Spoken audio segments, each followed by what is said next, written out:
We're going to do something different tonight. We're going to be looking at material that will be quite damaging to Islam, and that's the whole intention. I make no apologies for that.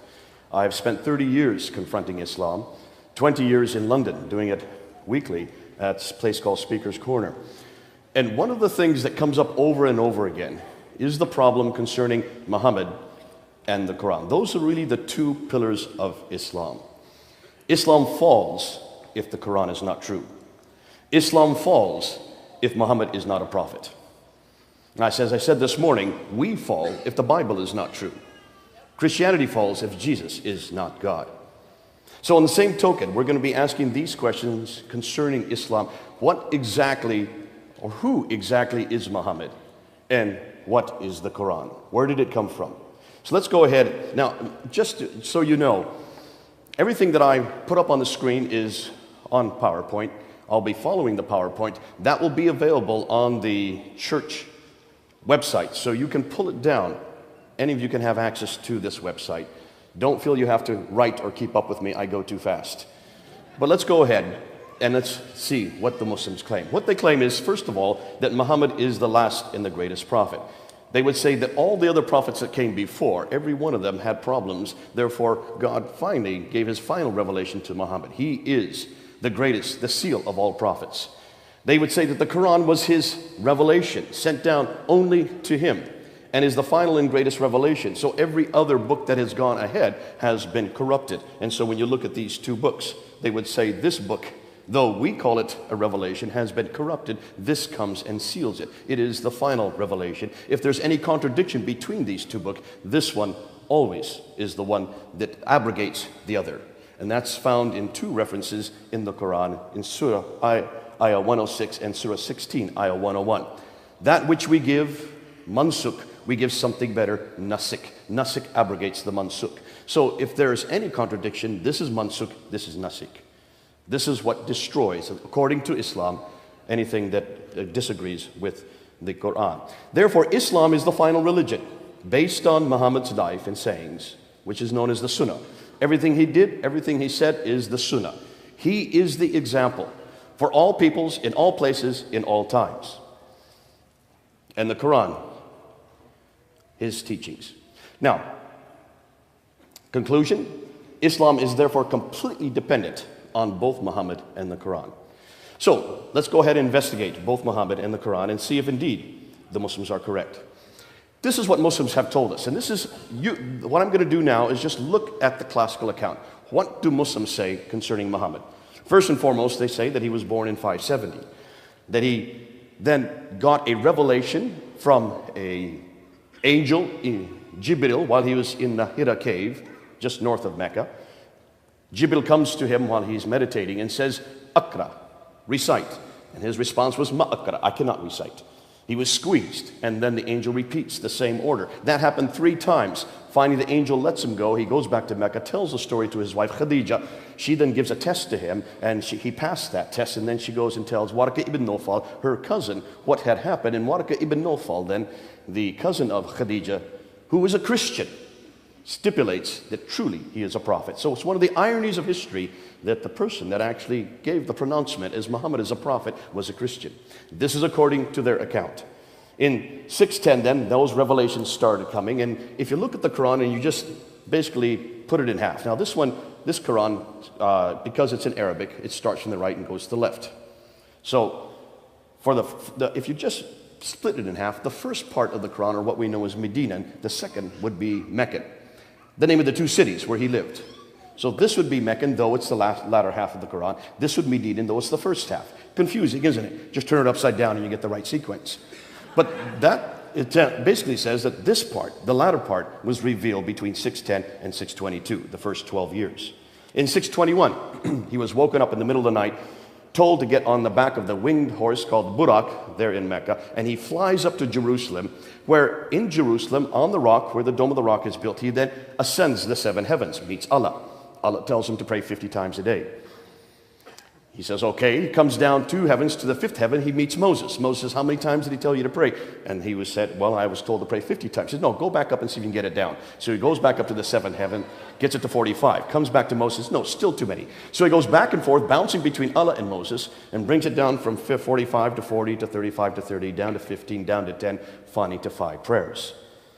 Once he gets it to 5 prayers, then Moses, okay, that's enough. So it's Moses that actually stipulates how many prayers Muslims are to pray a day. Comes back down then to Jerusalem, gets back on the Burak, the wing horse, and flies back to Mecca. That's called the Miraj. That happens in 621. In 622 then, he then moves from Mecca up to Medina. That's called the Hijrah, the Exodus, with about 80, some say as many as 200 followers. And that is because of the problems he's having in Mecca. And then from 622 to 632, the last 10 years of his life, he receives the Medinan material, which is all the first part of the Quran. This material here. Now, there are some Meccan references in Medinan, and there's also some Medinan in the Meccan. But rule of thumb, that's Meccan, that's Medinan. Then from 630, at 630, he then goes into Mecca, and he takes over Mecca. He then controls all that central part of Arabia, called the Hijaz, and he dies in 632. Suddenly, some believe he was poisoned. From 632 to 634, Abu Bakr then takes over, rules for 2 years. He dies peacefully. From 634 to 644, Umar then takes over, and he is one of the ones that moves out and starts confronting and basically conquering many of the great cities of the Levant. He conquers Basra, he conquers Baghdad, he conquers Damascus, he conquers Jerusalem, and he conquers Cairo. So the 5 great cities of the Levant are now under Arab control. You notice I'm saying Arab control, not Muslim. You'll see why. That happens under the time of Umar. So by 642, the 5 great cities of Levant are now under Arab control. 644 to 656, Uthman then takes over. And Uthman, the 3rd caliph, is important because it is he that actually compiles the Quran. It is he that's given that responsibility. He realizes that there were a number of different variations on the Quran. So he tells Zayd ibn Thabit, who is the secretary of Muhammad, to then rewrite the Quran and to correct it if it needs be, if there's any difficulty, then to use the Qurayshi dialect. And he's given 3 other men to help him, Zubair, Alas, and Harith, and the 4 of them rewrite the Quran and create what we know as the canon of the Quran. That's when the Quran was finally written down, 650, 18 years after Muhammad. The Quran had not been written down when Muhammad died. It was finally written down at the time of Uthman. Very important, 650. Keep that date in your head. 650, mid-7th century. He is then killed, and then Ali comes to power and rules only for 5 years. Ali is the adopted son of Muhammad. Really, for as far as the Shiites are concerned, the really only legitimate heir to Muhammad. Now that's known, that period, from 622 or 624 up until 661, that roughly 40-year period is known as the Rashidun period. That is the rightly guided caliph period. That is the beginning of Islam. That's the golden period of Islam. That's the classical account. Now, I'm just giving you bare bones, just a skeleton view. There could be many other things I could have added to the story, but that's what Muslims have been telling us for 1,400 years. Ooh, wait a minute. Not 1,400 years. I correct myself. 1,200 years. Why do I say that? Has anybody heard any other account? That's really what you've been taught, is it not? That's what you're taught in your schools. That's what all the Muslims are taught. And in every school around the world, this is the classical account. And there's been no reason not to doubt it, because there's no reason for us to assume that anything else has happened, or it could be any different. However, take a look and see, where is it we get that account from? Most of you probably don't know that everything we know about Muhammad himself, his life, is written down in what we call the Siratul Rasulullah, the biography, the life of the Prophet of God. The first man to write it down is Ibn Ishaq. And you can see up there on the, let me just get this thing working. I hope I can get it working so I don't blind myself. Here we go. That's Ibn Ishaq right there. Look at his date, 765. 765. The first biography we have of the Prophet is not written down till 765. He dies in 632. Can you see a problem? The first sayings we have for the Prophet, the sayings are the hadith. These are enormous amount of material. 600,000 hadith were given to a man named Al-Bukhari. Al-Bukhari. dies right here. I'm sorry, let's get this right. See his, I'm sorry, al-Bukhari right here. 870. The first hadith are written down by him. Oh, let me back up. Hold on a minute. Did I say Ibn Ishaq is the first one to write down his biography? That's true, but we don't have any of Ibn Ishaq's material. We're dependent on this man right here, Ibn Hisham, 833. He was a student of Ibn Ishaq. He then takes what Ibn Ishaq has given him, and he throws out what he doesn't like and only retains what he likes. So the only thing we know about Muhammad comes from Ibn Hisham. His date is 833. Muhammad died in 632. Can you see the problem? The first sayings, these 600,000 akhbars that are given to al-Bukhari, he is then to whittle away that which he doesn't like. He takes it from 600,000 and retains only 7,397. So he throws out 98% of it, only retains 2% of it, and that 2% are the 9 volumes we have of al-Bukhari. You can go up online and read them. But that is done in 870. That's 240 years later. Then if you want to talk about the tafsir, to understand this book, you need commentaries. And the commentaries are first written down by Al-Tabari. And Al-Tabari is right there, 923. The first tafsir we have, written by Al-Tabari. Now, many other tafsirs that come after that, you have Baidawi, Zamakhshari, Suyuti, and many others. But the first one is Al-Tabari, 923, 10th century. So, put this in perspective. Everything we know about Muhammad, all his life, everything that happened, how Islam began over here, doesn't get written down till over here, 200 to 300 years later. Does that bother any of you? That should bother all of you. 200 years of what? Why did it take 200 years to write down his story? Why did it take over 200 years, 240 years to write down his sayings? And where did they get it from? Who are these people? Did they ever know Muhammad? Not one of them knew Muhammad. Al-Bukhari from Bukharistan. Bukharistan is in present-day Iraq. Al-Tabari from Tabaristan. That's in present-day Iran. These were people that lived hundreds of miles away and hundreds of years later. So what were they dependent on? Well, they were dependent on what we know as oral tradition. Now, let's look at Jesus. Jesus, we know, has a biography written, in fact, not just one biography, we know of 4 biographies written about Jesus' life, right? Matthew, Mark, Luke, and John. We know that 3 of them were written within 40 to 50 years of his life. We know that one, John, wrote much later, about 60 years, but we know that John was an eyewitness to everything he wrote, was he not? Matthew was also an eyewitness to everything he wrote. And Mark and Luke got it from the eyewitnesses. So you have 4 testimonies, 4 biographies of Jesus Christ, written either by those who were with Jesus or those who got it from those with Jesus. We know that all the New Testament was written by the first century. Can you see the difference? We're dependent on 30 to 40 years of oral tradition based on the very eyewitness example of the people that actually wrote it. Islam is dependent on 200 to 300 years of oral tradition. Can you see the problem? As a comparison, if we were to impose on the person of Jesus Christ what Islam is now finding out about their prophet, we would have nothing about Jesus written from within Christian sources until the 3rd century. Can you imagine us getting up here? Can you imagine Jack being able to speak and talk about Jesus authoritatively if everything he was dependent on only began to appear in the 3rd century? We would know who Jesus was. And why would we trust it? Yet this is something Muslims have not acknowledged. So the Western world, especially the secular scholars, are now asking 2 things. And they're coming up to 2 suppositions. Islam, as we know it, they say, did not exist in the 7th century, but evolved over a period of 200 to 300 years. And the Qur'an probably was not revealed to one man in 22 years, but likely evolved over a period of 50 to 100 years. Their conclusion? The history of Islam, at least from the time of the Caliph Abdul Malik, he ruled from 685 to 705, and before is a later fabrication. Now that's a huge amount to say. But we're going to prove that now tonight. We're going to show you why that's so damaging and what we're now finding. Their concern is this.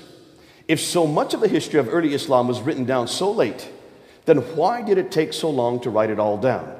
Were these people not literate? Yes, they were. Remember, By 642, they had taken over Basra, Baghdad, Damascus, Jerusalem, and Cairo.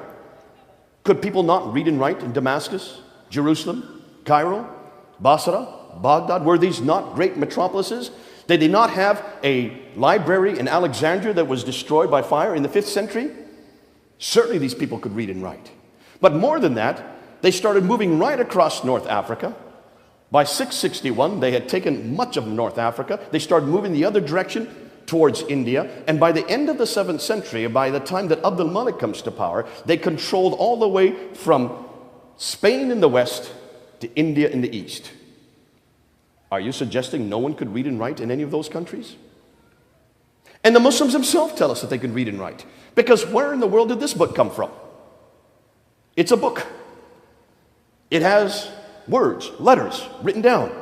According to Islamic tradition, it was written down by Zayd ibn Thabit. Who was Zayd ibn Thabit? He was a secretary of Muhammad. How can you be a secretary if you can't read and write? They themselves tell us that this book was written down in 650, under the time of Uthman. So you can't make up that excuse, though Muslims are trying to make up that excuse now. You can't make up that excuse. And where did the biographers get their material from? If it was based on oral tradition, do we trust oral tradition? If I tell you something in your ear and you tell your wife and she tells another woman, by the time it gets to him, what I tell you and what he tells me are two different things. You ever played that game? It's a great game to play. We do it all the time in birthday parties. Chinese whispers, sorry Chinese, or telephone. And this is a game that shows exactly the problem with oral tradition, especially oral tradition, if it's based on someone that's important to your identity, as Muhammad would be. It gets embellished all the way. Therefore, they're asking, can it be trusted? Should we not instead go to the period these events took place? Should we not go back to the 7th century and see what we find? So, what are they finding? Well, let's take a look at that map real quickly. You can see right here, by the time 661, Islam had, sorry, did I say Islam? Ooh, forgive me. The Arabs had already moved out from this part of the world over into this part of the world, all the way up into here. All that land was under their jurisdiction. I'm losing my... Do we have another one of these? I just think I ruined this one. Here we go, there we go, back again. This area all the way to that area was under their jurisdiction. So we're not talking about a people that were destitute. We're not talking about a people that were persecuted. We're not talking about people that were oppressed like Christianity was to begin with. Remember, Christianity for the first 300 years were underground. They were persecuted. Our scriptures were destroyed. The Diocletian edict in 300 destroyed many of our manuscripts. Islam can't make that excuse. They controlled this whole swath of land. They controlled these cities. There's no way in the world that any of these Qur'ans should have been destroyed or lost or burnt. So there's a whole new school now that's asking some disturbing questions. Men like Dr. John Wansborough, head of department at School of Oriental and African Studies, who wrote 2 books in the 1970s, Quranic Studies and Sectarian Milieu. These 2 books that were written in the 1970s blew open this whole notion that Islam began with a man named Muhammad. Dr. Hawting, who I studied there at the School of Oriental and African Studies in the 1990s, who has taken much of John Wansborough's material and has put it down to layman's terminology so we can understand it. Dr. Patricia Corona, who was my supervisor when I began my doctorate there in Cambridge University. Dr. Patricia Corona from Denmark, she can read and write 15 languages, all archaic languages. How many of you can read and write 15 languages? Dr. Andrew Rippon from Calgary University in Canada has probably one of the best books written on how to understand this historical material that you can read. Dr. Robert Hoyland, Dr. Hoyland, who is out of Oxford University. He was my second supervisor when I began. He reads and writes 18 languages. These are linguists. These are people that are going back to the original documents. And that's why they're so dangerous. Dr. Yehuda Nevo, out of the University of Jerusalem, who's probably done the best work on looking at the oldest Islamic, or what we know as Arabic inscriptions. And he's probably done a devastating work we'll talk about a little bit more later concerning what we now know about Muhammad. And then from the German school, Dr. Luling, Dr. Prin, Dr. von Bothmer, Dr. Oleg, from Saarland University in Saarbrücken have probably done the best work on the Islamic or the Quranic manuscripts. And we're going to introduce some of their material tonight. But there have been 2 books and 1 documentary which are paving the way. And these are books you can read. The first one was written by Dr. Tom Holland. Dr. Tom Holland was a friend, still is. He and I went and had dinner back in 2006. I had just done a documentary with him on St. Paul. I told him at dinner afterwards that I'm not really an expert on St. Paul, but that he, as a historian, needs to change gears. Now, this man has written 3 bestsellers in Britain. He's considered to be one of our most celebrated historians in Britain today. He wrote Rubicon, which is the fall of the Roman Empire. He wrote Millennium, the fall of the Byzantine Empire. And he wrote Persian Fire, the fall of the Persian Empire. So I turned to him and I said, hold it, stop and think, Tom. These empires fell in the 7th century. What came next? And he said, well, Islam, of course. I said, exactly. You're the best equipped to write the next chapter. He said, well, what should I do? What is it you're talking about? I said, well, just write this down. So I gave 10 historical challenges in 2006. He wrote them down quickly, and that's the last I heard of Dr. Tom Holland until last year, 2012. Someone phoned me and said, have you looked at the Sunday Times? There on the cover of the Sunday Times was that book up there on the right, written by Dr. Tom Holland, In the Shadow of the Sword, was featured on the Sunday Times. He was going to have a meeting to introduce that book at Oxford University. So I went to that meeting. As soon as I walked in, he came up to me, grabbed my hand, and says, because of you, I wrote this book. He took 6 years to write this book. He went back to Dr. Patricia Coroni. He went back to Dr. Hotting. He went back to all the best scholars in the world. He took their material and then he wrote it so you can understand it. He has done you all a favor. You need to get that book. Now it's 400 pages long. Don't read it in one night. Right now, as of last month, the hardback, which you see here in Britain, that's the hardback, is #1 on the bestsellers list for all Islamic books. His paperback, which is the red one right there, is #2 in the bestsellers list in the Islamic section. Guess what's #3? The Qur'an. Both the hardback and the paperback are outselling the Qur'an. Now your edition is this one right here. Yours is in white. I don't know why they've changed it. It's the same content in between. It's just a different cover. Go and get that book and read it, because it will explain much of what I'm going to talk about tonight. Then last year in August, a year ago, August 28th, he showed a documentary on Channel 4 television, which is one of our major channels there in Britain. It's only 90 minutes long, and he took what he had written in the Shadow of the Sword, called it Islam, the Untold Story, but he bent over backwards not to come to any conclusions. And he even had a Muslim scholar on the show with him to react to what he was saying.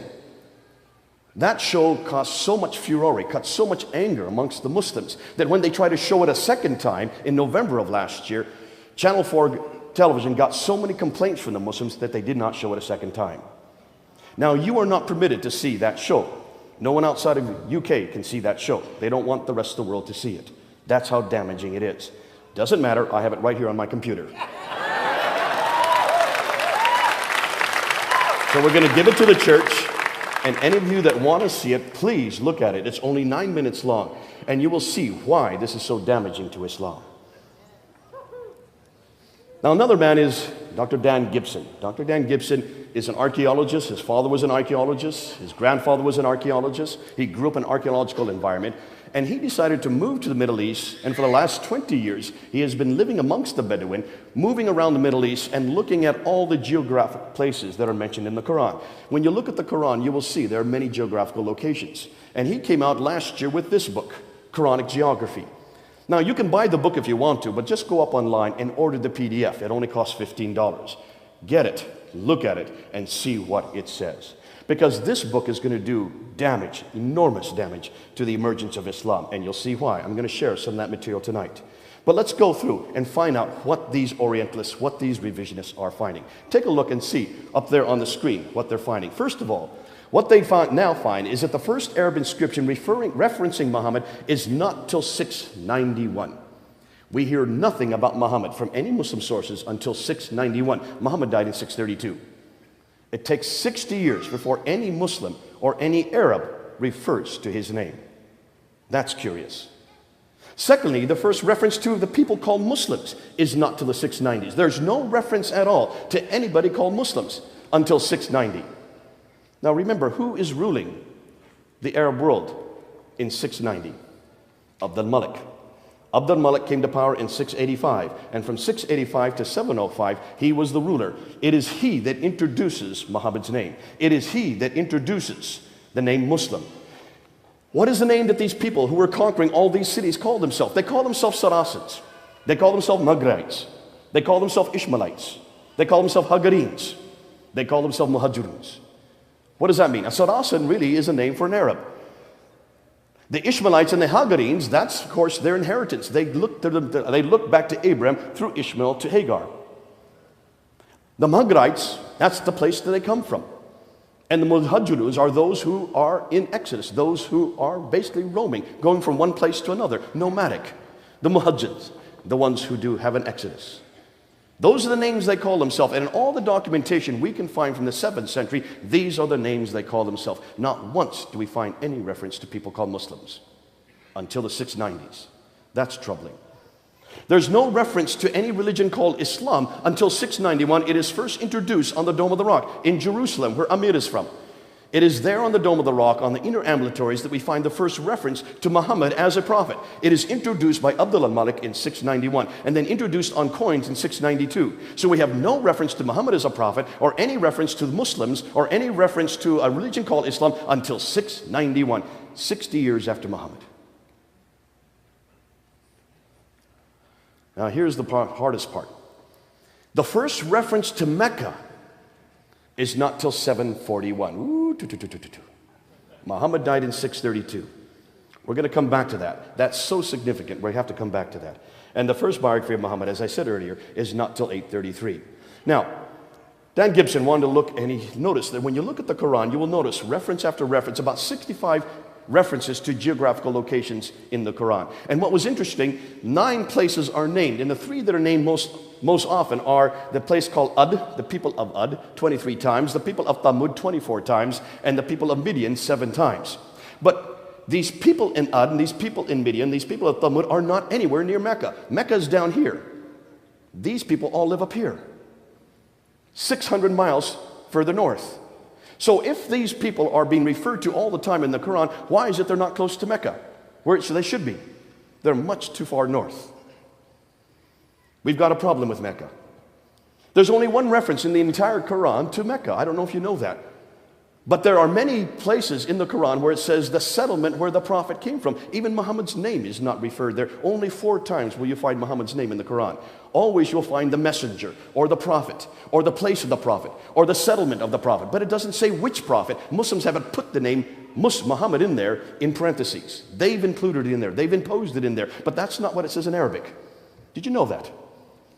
So we know there's a prophet. We know he comes from the settlement. But who is this prophet, and from what settlement? That's what we're trying to ask. When you look at Mecca, you will see it also has many problems. According to the Quran and according to the traditions, it mentions this settlement where the prophet comes from is in a valley, has a parallel valley, has a stream going through it with a pillar of salt right outside of it, from which the prophet would go past in the morning and come back in the evening. The pillar of salt, that of course, is the wife of Lot. With fields, trees, grass, clay, loam, olive trees are there in this settlement. And that mountains are overlooking the Kaaba. It refers to the Kaaba. But take a look at Mecca. Mecca has no valley. It's a plain. It has no stream. It only has one well, the Zamzam well. There is no pillar of salt anywhere near it. That's 600 miles further north. There are no fields. There's no trees, grass, clay, loam. There are no olive trees. There are no olive trees in all of Arabia. The only olive trees you'll find are around the Mediterranean, 600 miles further north.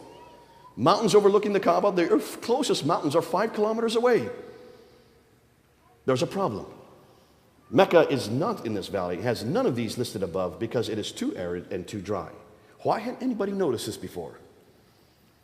The Kaaba that is mentioned, we are told that it resides in the mother of all settlements, but doesn't say where that settlement is. Tradition tells us it is where Adam and Eve were cast down to in Surah 7, Ayah 24. And Muslim tradition tells us that that reference is referring to Mecca, but it doesn't say so in the Quran. That comes to the traditions that are written in the 9th and 10th century that say it's Mecca. And if that is the case, that means Mecca is the oldest city in history if Adam and Eve were sent there. According to the traditions, it's in Mecca that Abraham, I had no idea Abraham lived in Mecca, but that's what the traditions tell us, that Abraham lived in Mecca and that he rebuilt the Kaaba along with his son Ishmael. It's traditions that tell us that Mecca is the center of trade, north, south, east, and west. And that's where the trade route theory comes up. We know about the trade route theory because some of the Westerners actually were the ones that constructed it. But take a look at the trade routes in the 7th century. This is a map from the 7th century looking at all the trade. And take a look. That question mark is where Mecca is. Mecca is not on any trade route map. Mecca is not listed anywhere in any map. There's no reference to Mecca in any documentation from the 7th century. Take a look and see what is listed. Petra. Petra is the center of the trade, right up there. Mecca should be right there. There's a big question mark there, where Mecca is today, but not on any trade route. And take a look at the trade route. This map here, Dr. Patricia Corona looked at, and I hope this, I'm having a little bit problem with my pointer, but see if this works. All the trade was coming from India and China over in here. And of course, they could have gone this direction to get over to the Mediterranean world, but you have mountains. They have the Himalayas and the Hindu Kush. So they had to take the trade across the Arabian Sea here from the western coast of India. And usually they went up through the Persian Gulf and then over into the Mediterranean world. But then there were big wars between the Sassanids, who were the Persians, and the Byzantines, who were the Christians. And they were warring at each other for about 200 years in the 5th, 6th, up to the 7th century, which meant that all the trade had to be redirected down through the Arabian Sea over to Aden, down here in the south, taken off board ship, and they went across on this line, going right up to Najran, Sana, up to Taif, then according to Islam, down to Mecca, up to Yathrib, which is the archaic name for Medina, and up to Tabuk, Khaybar, and on up to Gaza in the north. That's the trade route theory. Have you all heard this theory before? Every Muslim tells me about this theory, and every Orientalist has said that's the trade route theory. That's what made Mecca rich. My 10-year-old son saw a problem with that theory. See if any of you can see a problem. Don't look at me, look at the map. Do you see a problem? Does anybody see a problem with that theory? Mr. Navy man, you should know it right away. There you go, the Navy man gets it. There's a sea going right up the west coast. Why didn't they keep it on board ship? That's 1,250 miles by sea. Remember, Dr. Patricia Crone found that you can go 50 miles by land for the same price as 1,250 miles by sea. It's much cheaper to go by sea. That's why we even do it today. All the cars that you're driving out here that are Toyota, that are all the other products that are coming from China do not come overland, they all come by sea. Because it's prohibitively expensive to take it overland. You've got to protect it. You've got to maintain the camels. You've got to feed them. You've got to also make sure that no dacoits come and destroy your goods. Therefore, why in the world would they take all their goods off board there at Aden? Patricia Corona asked this question in the 1980s. And she wrote a book in 1987 called Meccan Trade and the Rise of Islam. She wrote it while she was head of department at Cambridge, at Oxford University. That book, read it. Basically, she asked a very good historical question. If there was trade going across there, why is it no one took a look at this map? Because right there in Taif, the trade route comes down off the plateau. All of these places, Najran, Tabuk, Khaybar, Taif, Yathrib, they're all on the western plateau. Mecca is not on the western plateau. It's off the western plateau 1,000 feet. From Taif, you have to go down 1,000 feet to get Mecca and then come back up 1,000 feet to get to Yathrib. Why had no one noticed that before? She said, this doesn't make any sense. So therefore, reading and writing 15 languages, she went back to all the original documents. She went back to all the trading documents from the 2nd, 3rd, 4th, 5th, 6th century. She went back to all the historical documents. She went back to Cosmas, to Theodoretus, to Herodotus. He went back to all these historians who were writing in around this part of the world, and she noticed that they all refer to trade going all the way to India, but the trade was all coming from here, in Africa. It was the Eritreans. It was the Agelus. The name that comes up over and over again is Agelus, the capital of Eritrea at that time. They were in charge of the trade. Why? Because they love boats. Arabs don't like boats. They like camels. They are nomadic. They're not boat people. No wonder there was no names, no Arab names whatsoever here on the west coast of India. All the names were African. It was the African sea trade that controlled all the trade. So therefore, she asked, well, then what do we know about Mecca? Therefore, what was the importance of Mecca? She scoured all the books. She couldn't find any reference to any place called Mecca until 741. 741. Muhammad died in 632. That's over 100 years before the first reference she could find of Mecca, and that was found in the Apocalypse of Pseudo Methodius Continuato Byzantia Arabica. That's a big title. I'm glad I don't have to say that too often. 741. And the first map that showed Mecca on it was not till 900. No map before 900 had Mecca on it. If you don't have Mecca, what are you going to do with the Qibla? Now, the Qibla is a direction of prayer that every Muslim must pray. They must pray towards Mecca. They must pray towards that building right up there. They must pray to the Kaaba, which is right there. There is the sanctuary today. That's what it looks like today. Here are the thousands, millions of people who go to Mecca to do the Hajj every year. 2 million every year. Every Muslim knows that they are to pray towards Mecca. Why? Because it is written in the scriptures, in the Qur'an, in Surah 2, ayah 145 to 190, 145 to 149, that the direction of the Qibla was changed to Mecca in 624. So 624, every mosque must be facing Mecca. More than that, if you're praying anywhere around the world, you will notice that when you go to a mosque, you have a mihrab, this little structure here that shows where the direction of prayer is. When I was in Kuala Lumpur, in my hotel room, there was the Qibla right there on the wall, showing me what direction to pray while I was there in Kuala Lumpur. Today they use these kind of instruments, and now today we use an app on an Apple phone. So you can always find where you're to pray, doesn't matter where you are in the world. You always know where Mecca is. The Qibla is sacrosanct and has been canonized since 624. So that means every mosque should be facing Mecca, right? Because there were no mosques before 624. Remember, Muhammad died in 632. They didn't move out of Mecca and Medina until 638, when they started taking over Basra, Baghdad, Damascus, Jerusalem, and Cairo. So there were no mosques prior to 624. Every mosque after 624 should be facing Mecca. Well, Dan Gibson wanted to ask that question. And so he therefore decided to look at the earliest mosques. We do know that Dr. Creswell and Dr. Fehervardi, back in 1905, when they went to Iraq and then when they went to Egypt, they uncovered the two oldest mosques in Iraq that they could find, and they dug down to the original floor plans, the Wasit Mosque and the Kufa Mosque there in Iraq, and the Fustat Mosque in Egypt. And when they dug down to the floor plans, they found that both the Wasit Mosque and the Kufa Mosque were facing Petra, and that the Fustat Mosque in Egypt was facing Petra. But they should have been facing Mecca. Now, they said this is a curiosity and left it at that. In 1905, they could say no more. Dr. Gibson wanted to find out a little bit more. And so he decided to go back and re-look at this map. And then he wanted to find out exactly where the Qiblas were on all the oldest mosques. And so he went and visited all the mosques, and then he took pictures from space, because he wasn't interested in where the mosques were facing today. He wanted to see where the original floor plans for the mosques are. And the only way you can do that is to look down and see where the original enclosures are from archaic days. And look what he found. The Great Mosque of Guangzhou in China, built in 630. The Qibla is facing Petra. It should be facing Mecca. This is post 624. The Humayma Mosque in southwestern Jordan, the Qibla is facing Petra. It should be facing the other direction, towards Mecca. The Great Mosque of Baalbek in Lebanon, do you see where the Qibla is facing? Petra. It should be facing Mecca. In 705, look at the date, 705. Muhammad died in 632.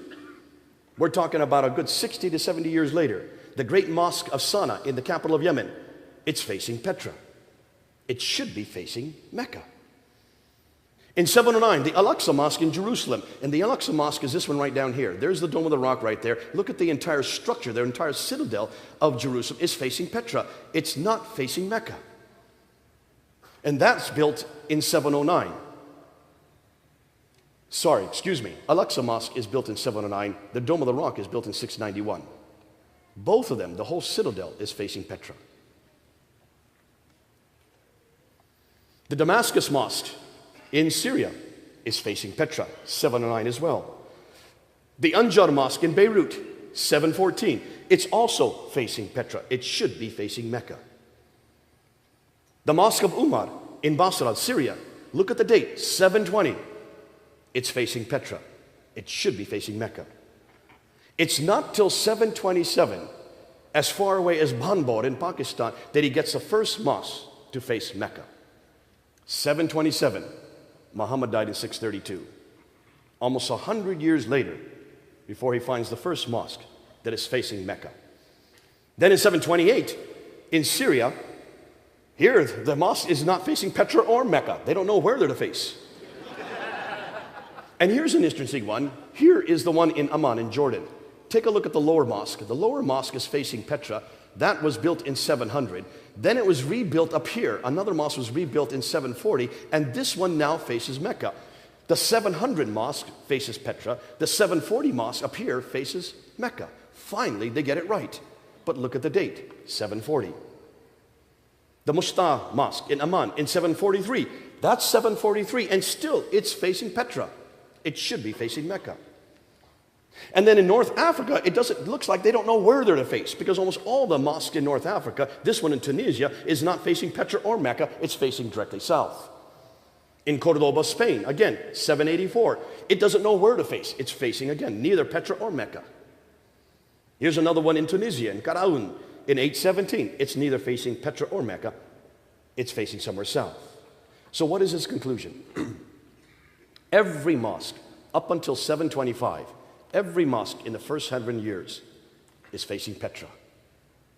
And then for the next 100 years, between 725 and 822, 12% are facing Petra, 50% are facing Mecca, 38% are facing parallel.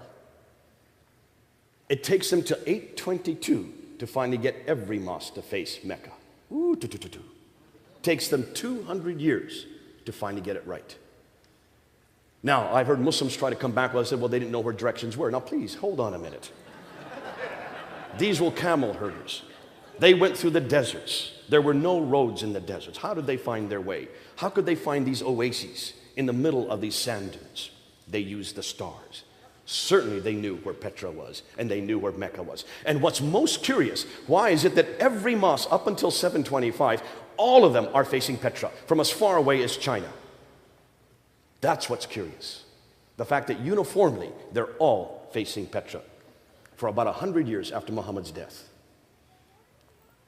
If you take a look and see why, look where Petra is.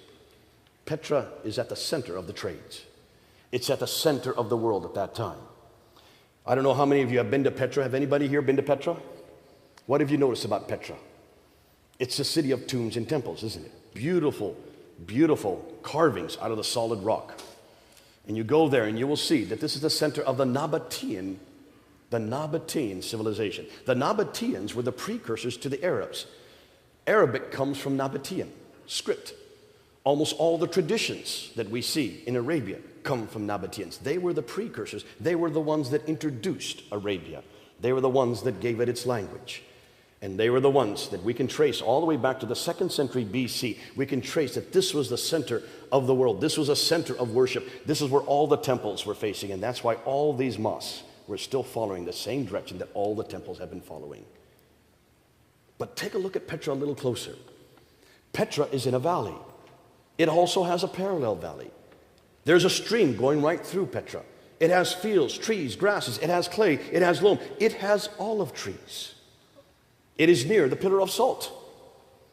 In fact, it's Petra in a valley, has all of the items listed in both the Qur'an and the traditions.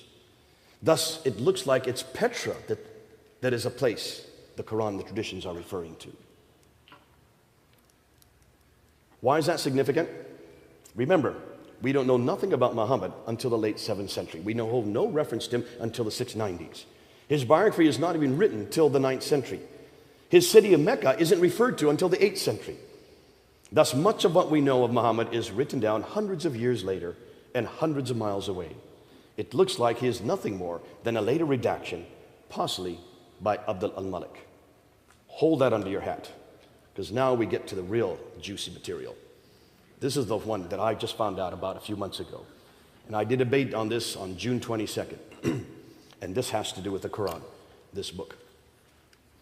See, if you can push Muhammad back quite a few years, But what are you going to do with this book? Because this is the foundation of Islam. That's why we have confronted this book, and I've been doing so for now 30 years.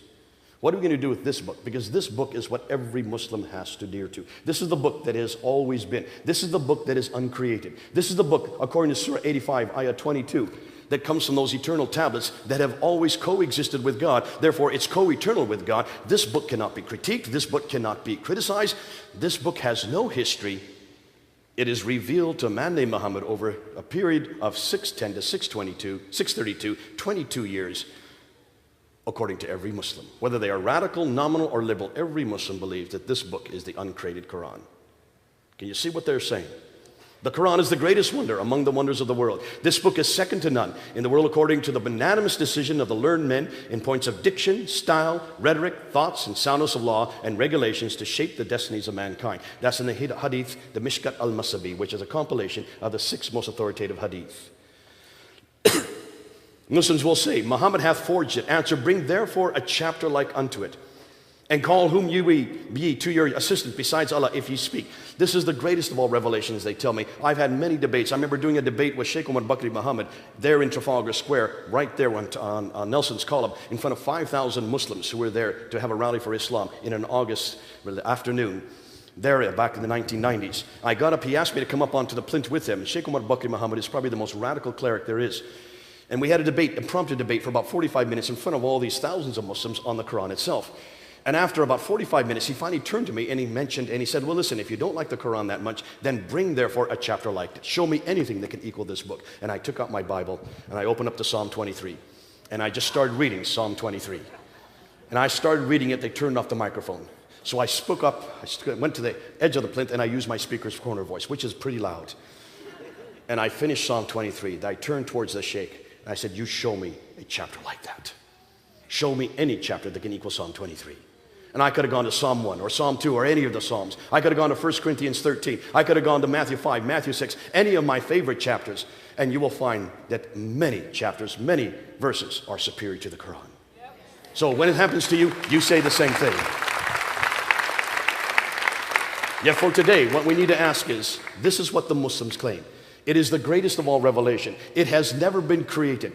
That means every word, every letter that's in this book, in the Arabic, is the same that's there in heaven on the tablets. It has no history. It has no human intervention. It was sent down, word for word, by Jibril to a man named Muhammad who could not read or write. That's curious. And finally written down 18 years after Muhammad was dead. That's even more curious. Nonetheless, every Muslim will say that they can trace this book, unlike the Bible, they can trace this book all the way back to its origins. They can trace it all the way back to what they call the Uthmanic recension. This is the Uthmanic recension. This is the same book that was compiled by Uthman, that he had those 4 men, Zubair, Alas, Harith, and Zayd ibn Thabit. The 4 men write that Quran. That's what they say. It's not me saying it. This is what the Muslims say. When was it written down? According to Al-Bukhari, and this is what Al-Bukhari's written, you can see it on the right there, this is the translation on the left, that Uthman in 650 did not have the entire corrected Quran text at hand, as Al-Bukhari admits. A large part of the Quran may be lost, for he then orders 3 to help Zayd ibn Thabit, Zubair, Alas, and Harith, to revise the codex, which was given to Hafsa, the daughter of Umar, and correct it where necessary, even recalling a verse, chapter 33, verse 23, which had been missing from the original text. Isn't that curious? Uthman then takes Hafsa's Quranic manuscript and has the 4 compilers rewrite the text. And in case they disagreed, they were to write it in the dialect of the Quraysh, and order that all the other Quranic materials, whether written in fragmentary manuscript or whole copies, be burnt. Why would you burn manuscripts? Unless they disagreed. He then sent every Muslim province 1 copy of what had been copied. And that's what Muslims have told me for 30 years. And that's what you've heard, that 4 copies were then made of the original Quran. 1 was left in Medina, 1 was sent to Basra, 1 was sent to Baghdad, and 1 was sent to Damascus. Have you heard this? Every Muslim will tell you this. And if there are any Muslims here in the room tonight, you will agree that there have been 4 original copies. Where are those copies? That's what we're asking tonight. Where are those copies? And I've asked this for 30 years. And in every debate, I've asked, where are those copies? Now, Muslims always tell me that two of the copies still exist today. One is called the Topkapi manuscript, which is in the Topkapi Palace, there in the Topkapi Museum in Istanbul, in Turkey. And the other is called the Samarkand manuscript, which is in Tashkent, in Uzbekistan. This is the Topkapi manuscript, and there's a picture of it. The Topkapi manuscript. If you look up on the screen, you will notice, if you look carefully, you can see some blood stain right there. See some blood stain on it right there? That, according to Islamic tradition, is the blood stain of Uthman. He was reading it, and while he was reading, he was killed, and that's his blood on the copy. So this is an original Uthmanic recension. This is what every Muslim tells me. And if there's any Muslims here tonight, please tell me I'm wrong. Because this is what every Muslim has told me. This is the original copy. In Turkey, in Istanbul. And there's been no reason for me to disagree, because I've never been able to look at it. None of us have been able to do any study on it. We can't do any forensic testing. I'd love to do some accelerated mass spectrography. I'd love to be able to do some carbon testing on it, dating it to make sure that this is from the 7th century. We're not able to touch it. No one can touch it. This is the other one, the second one, the Samarkand.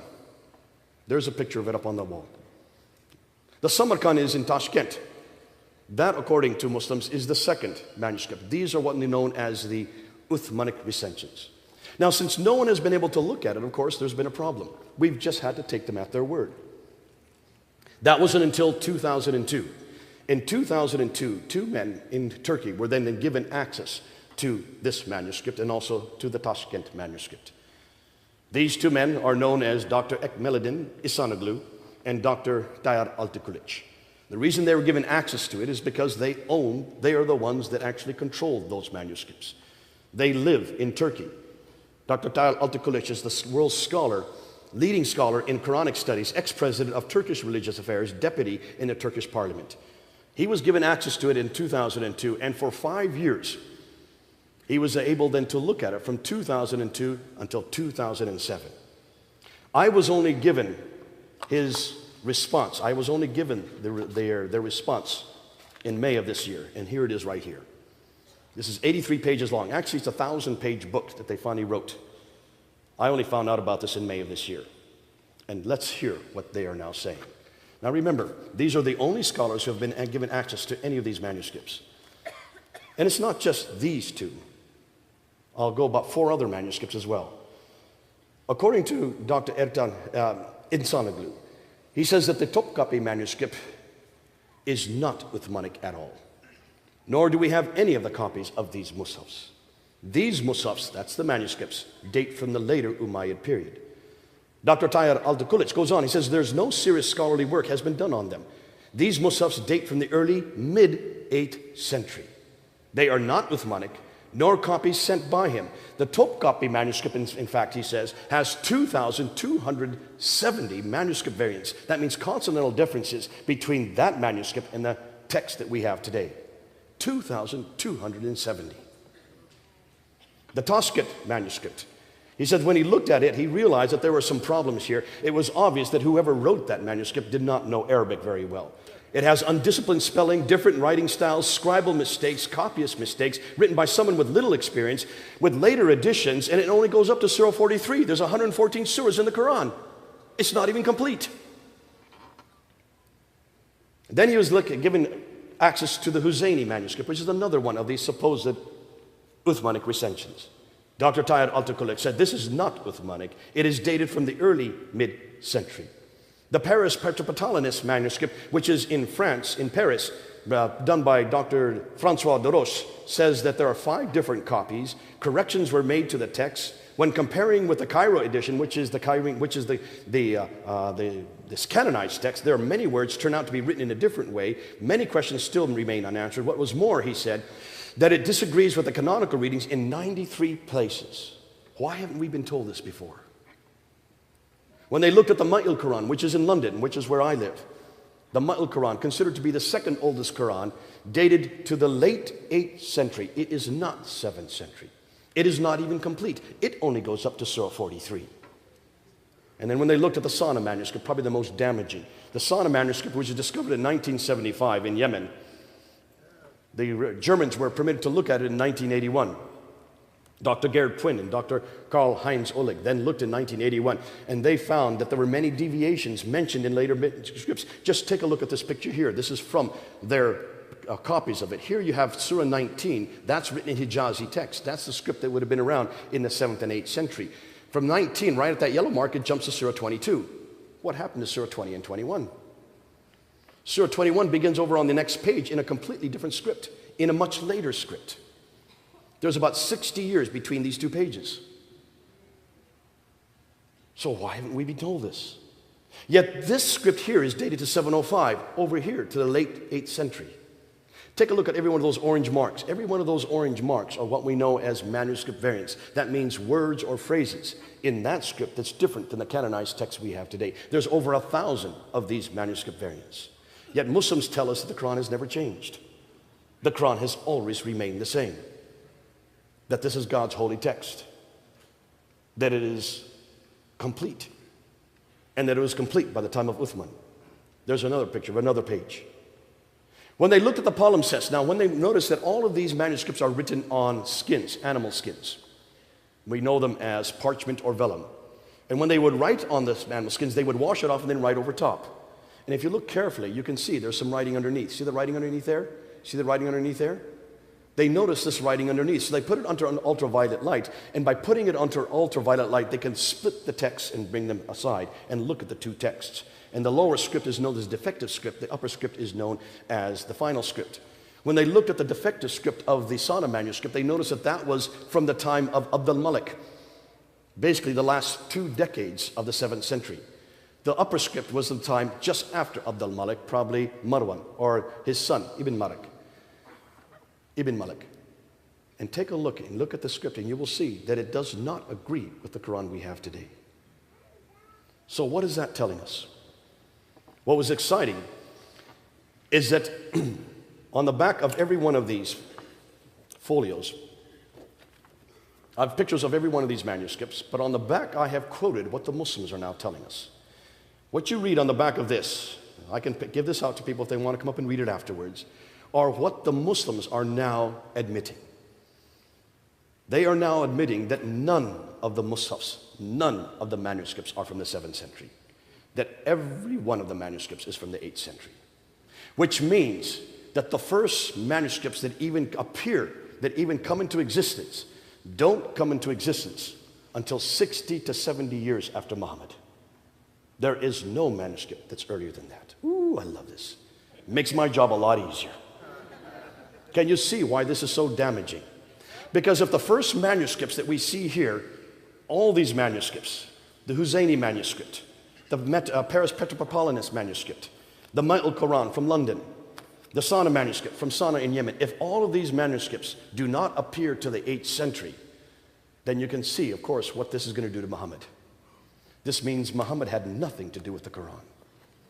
And in one fell swoop, we have destroyed the Quran and Muhammad simultaneously. And what happens to Islam?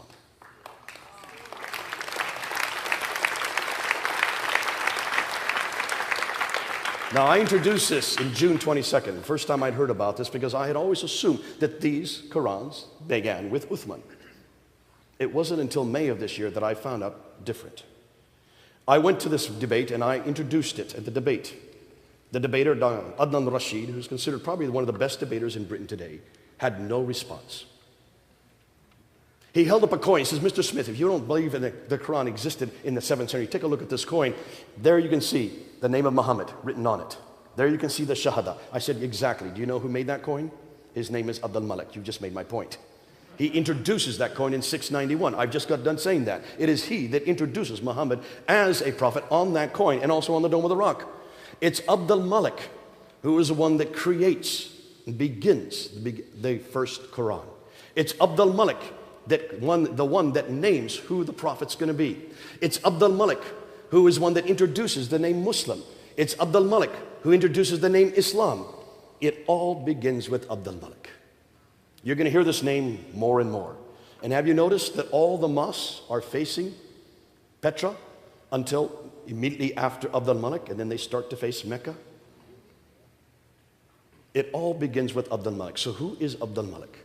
He was the caliph from 6 85 to 705. He is the one that is known as the great Arab reformer. He takes and creates an identity for Arabs. And what do you do when you try to create an identity for Arabs? Remember, they had already taken over Basra, Baghdad, Damascus, Jerusalem, and Cairo, these cities that are all over the Levant. They had now taken over all of North Africa, gone all the way to India in the east and Spain in the west. This they did by the end of the 7th century. But all their traditions were dependent on Judeo-Christian prophets. All their traditions come in the line of Isaac, and they're not from that line. They needed a prophet who comes from Ishmael. So what do? You create a prophet. And you redact it back to the man who started the conquest. And we know that Muhammad is historical. He is the one that begins the conquests. He dies in 632. But if he's a prophet, he has to have a book. So you start amassing and borrowing from many different sources. And look at the Quran. It is full of borrowing. 70% of the Quran we can now trace back to Jewish apocryphal writings and Christian sectarian writings. There's nothing new under the sun. They borrow right, left, and center. But when you start compiling it, there are going to be different Qurans. You can see there were different schools. There was one school in Damascus where a man named Abu Ubay ibn Ka'b had a manuscript that was different from Basra, where there was another Quran that was written by a man named Ibn Musa, which is different from another Quran that was in Baghdad named Ibn Masud, which is different from another Quran that was in Medina, written by a man Zayd ibn Thabit. You remember those names? These are all in their traditions. I'm referring to their own traditions. Dr. Arthur Jeffries in the 1930s looked at all these traditions, and he just looked at what they said about the Quran. And when he looked at the Quran, he found out that there were 11 different Qurans mentioned in the traditions, and there were 15,000 differences between these 11 Qurans. Now, why haven't Muslims told us this? Can you see it makes my job a lot easier? But can you see what we're doing tonight? Everything I've said tonight is now agreed by Western scholars. Western scholars are now concluding that the earliest Quranic manuscripts begin to appear in the 8th century. Muslim scholars conclude that the earliest Musafs appear in the 8th century. And now, finally, Islamic awareness. Islamic awareness is probably the biggest Muslim website that deals with manuscript evidence. They've been a pain in our side for the last 30 years. Go up on their website and look at their manuscript section. They are now quoting Dr. Tayyib al-Tukulich. They have to. They have no other choice. And they are for the first time finally admitting that there is no complete manuscript at all in the 7th century. Isn't this great? Isn't it great to be living at this time? Can you see that we have now used the same traditions? Remember, the same thing was said of our Bible back in the 1800s. Wellhausen, there in Tübingen, there in Germany, started attacking our Bible, saying that much of the Bible is nothing more than redactions, many oral traditions, folk tales that were put together possibly in the 6th century BC, redacted to a man named Moses in 1400 BC, about a man named Abraham in 1900 BC, but that we can't trust any of it. Remember when that came out? And there was a documentary hypothesis, and then there was the redacted criticism, there was source criticism, there was literary criticism, higher and lower criticism, and by 1905, this had moved down into the seminaries, had come down into the churches, and all across Europe, the churches were decimated. Destroyed the church by 1905. So that today in Europe, only 5% of people go to church. See what historical criticism has done to our Bible. But we were jacked up. We realized we've got to do our homework. And that's why we started looking around and finding artifact after artifact, and God bless the British. They went all over the world and they stole everything they could and put it into the British Museum so we could look at it. And if you come to London, I will take you to the British Museum, and you've got to see all the artifacts in the British Museum from the Assyrian period, the 9th and 8th and 7th century BC, from the Babylonian period, from the 7th and 6th century BC, up into the Persian period that supports 1st and 2nd Kings, 1st and 2nd Chronicles, 1st and 2nd Samuel. Come and see how it supports the book of Genesis, the book of Jeremiah, the book of Daniel. Oh, it's beautiful. All of it using the same criticisms that we've asked of Islam. We can now support almost every. In fact, there has not been one piece of evidence that has now been found that controverts one properly understood biblical statement. That's how good our Bible is. We have passed the test. And if you want to look at the New Testament, Just come and look at what we have now found. We have now found 12 either partial pieces of manuscripts from the 2nd century. We have now found 68 manuscripts from the 3rd century. We have found 46 from the 4th century. You add that up, that's 124 manuscripts that predate the Sinaiticus, the first complete 27-book manuscript there in the British Library. If you look at those 124 partial manuscripts, you can reproduce the New Testament many times over. And that's 300 years before the Qur'an even came into existence. We have 230 manuscripts that predate the 6th century. That's 100 years before the Qur'an even came to existence. What did I say came into existence? Oh, excuse me, the 8th century. The first Qur'an only begins to appear in the 8th century. Ooh, I love my Bible. And it makes my job an awful lot easier. See, we're asking the same questions of Islam that we've asked of our own Bible. We've passed that test. The Bible passed every test. Source criticism, redacted criticism, the documentary hypothesis, every one of them have been answered. And that's why I take my Bible everywhere I go. And I love it when they say it's been corrupted. I just ask 2 simple words, where and when? Where and when? And then I have the platform to just talk about my Bible for the next hour. And you can do the same. You can do the same. Islamic Awareness has now agreed that all the Musafs, all the earliest manuscripts, that includes the Topkapi, that includes the Samarkand, that includes the Sana manuscript, that includes the Ma'il manuscript, that also includes the Huzayni manuscript, and also the Petropatalus, Paris manuscript. Every one of those earliest 6 manuscripts are all from the 8th century. None of them from the 7th century.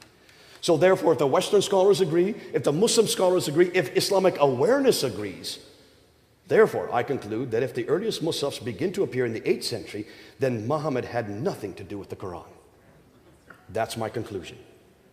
Now, I was there in the mid-July, I was there on the ladder, and I looked down into the crowd of Muslims that were below me, and I noticed that one of the Muslims in the crowd was from Islamic Awareness. His name is Mansour Ahmad. He's one of the writers for the Islamic Awareness. He had his camera on me as I was showing these different pictures of these different Musafs, his Musafs. I turned to Mansour and I said, everything I'm reading comes from your website. And I just read from his website, quote after quote after quote. I said to Mansour, you say that the Quran has never changed. You tell me that the Quran is perfect. You tell me that the Quran is complete. And that there has been no manuscript that has been destroyed, that all the manuscripts agree. Yet here, I'm just showing you from your own website that the Topkapi manuscript has 2,270 difference from the Quran we have today. That the Samarkand that you believe was perfect only goes up to Surah 43, was written by an amateur. You're the ones that are writing this on your website. I said, I therefore challenge you to find one complete manuscript from the time of Uthman. One complete manuscript from the 7th century. He closed up his camera and walked away. He had no response. It makes my job an awful lot easier. Now, the historical assessment concerning Islam, that the first Arab inscriptions referencing Muhammad only begin in 691. The first reference to Muslims until 690s. The first Arab reference to Muslim is just prior to 749. The first reference to Islam is not till 691. I've already said this. And the first reference to Mecca, not till 741. Can you see what we're now dealing with? There's an awful lot of work yet to be done. We now are going to have to piece all the pictures together. We don't have a complete understanding of what this all says. But what we can now say pretty much categorically is that the Quran does not come from God. It probably began with Abdul Malik. And it certainly does not come from Muhammad. And if we don't know anything about Muhammad until the late 7th century, and we don't even have his biography until the 9th century, then should we trust any of it? Now, I want to be careful. If there are any Muslims in the audience, I'm not here to destroy Muslims. I'm here to destroy your Quran. I have nothing against Muslims. It's this book that bothers me. Because it's this book that does to you what I see going around the world. It's this book that damages women. It's this book that damages men. It's this book that damages my God. It's this book that damages Jesus Christ. That's why I can only confront this book. And it's your prophet that takes this book and supposedly gives it credibility. That's why we're doing what we're doing tonight. And I want to tell Muslims, listen, this book no longer is the Word of God, but this book is.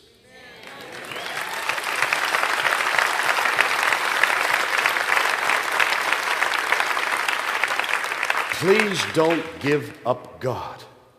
Come on home to this God. Please don't give up revelation. Come on home to this revelation. Please don't give up Isa. Come on home to Yeshua, the real Jesus. I love the passion of Muslims. I love the fact that they do love God and they want to obey God. I just want to bring them home to the real God.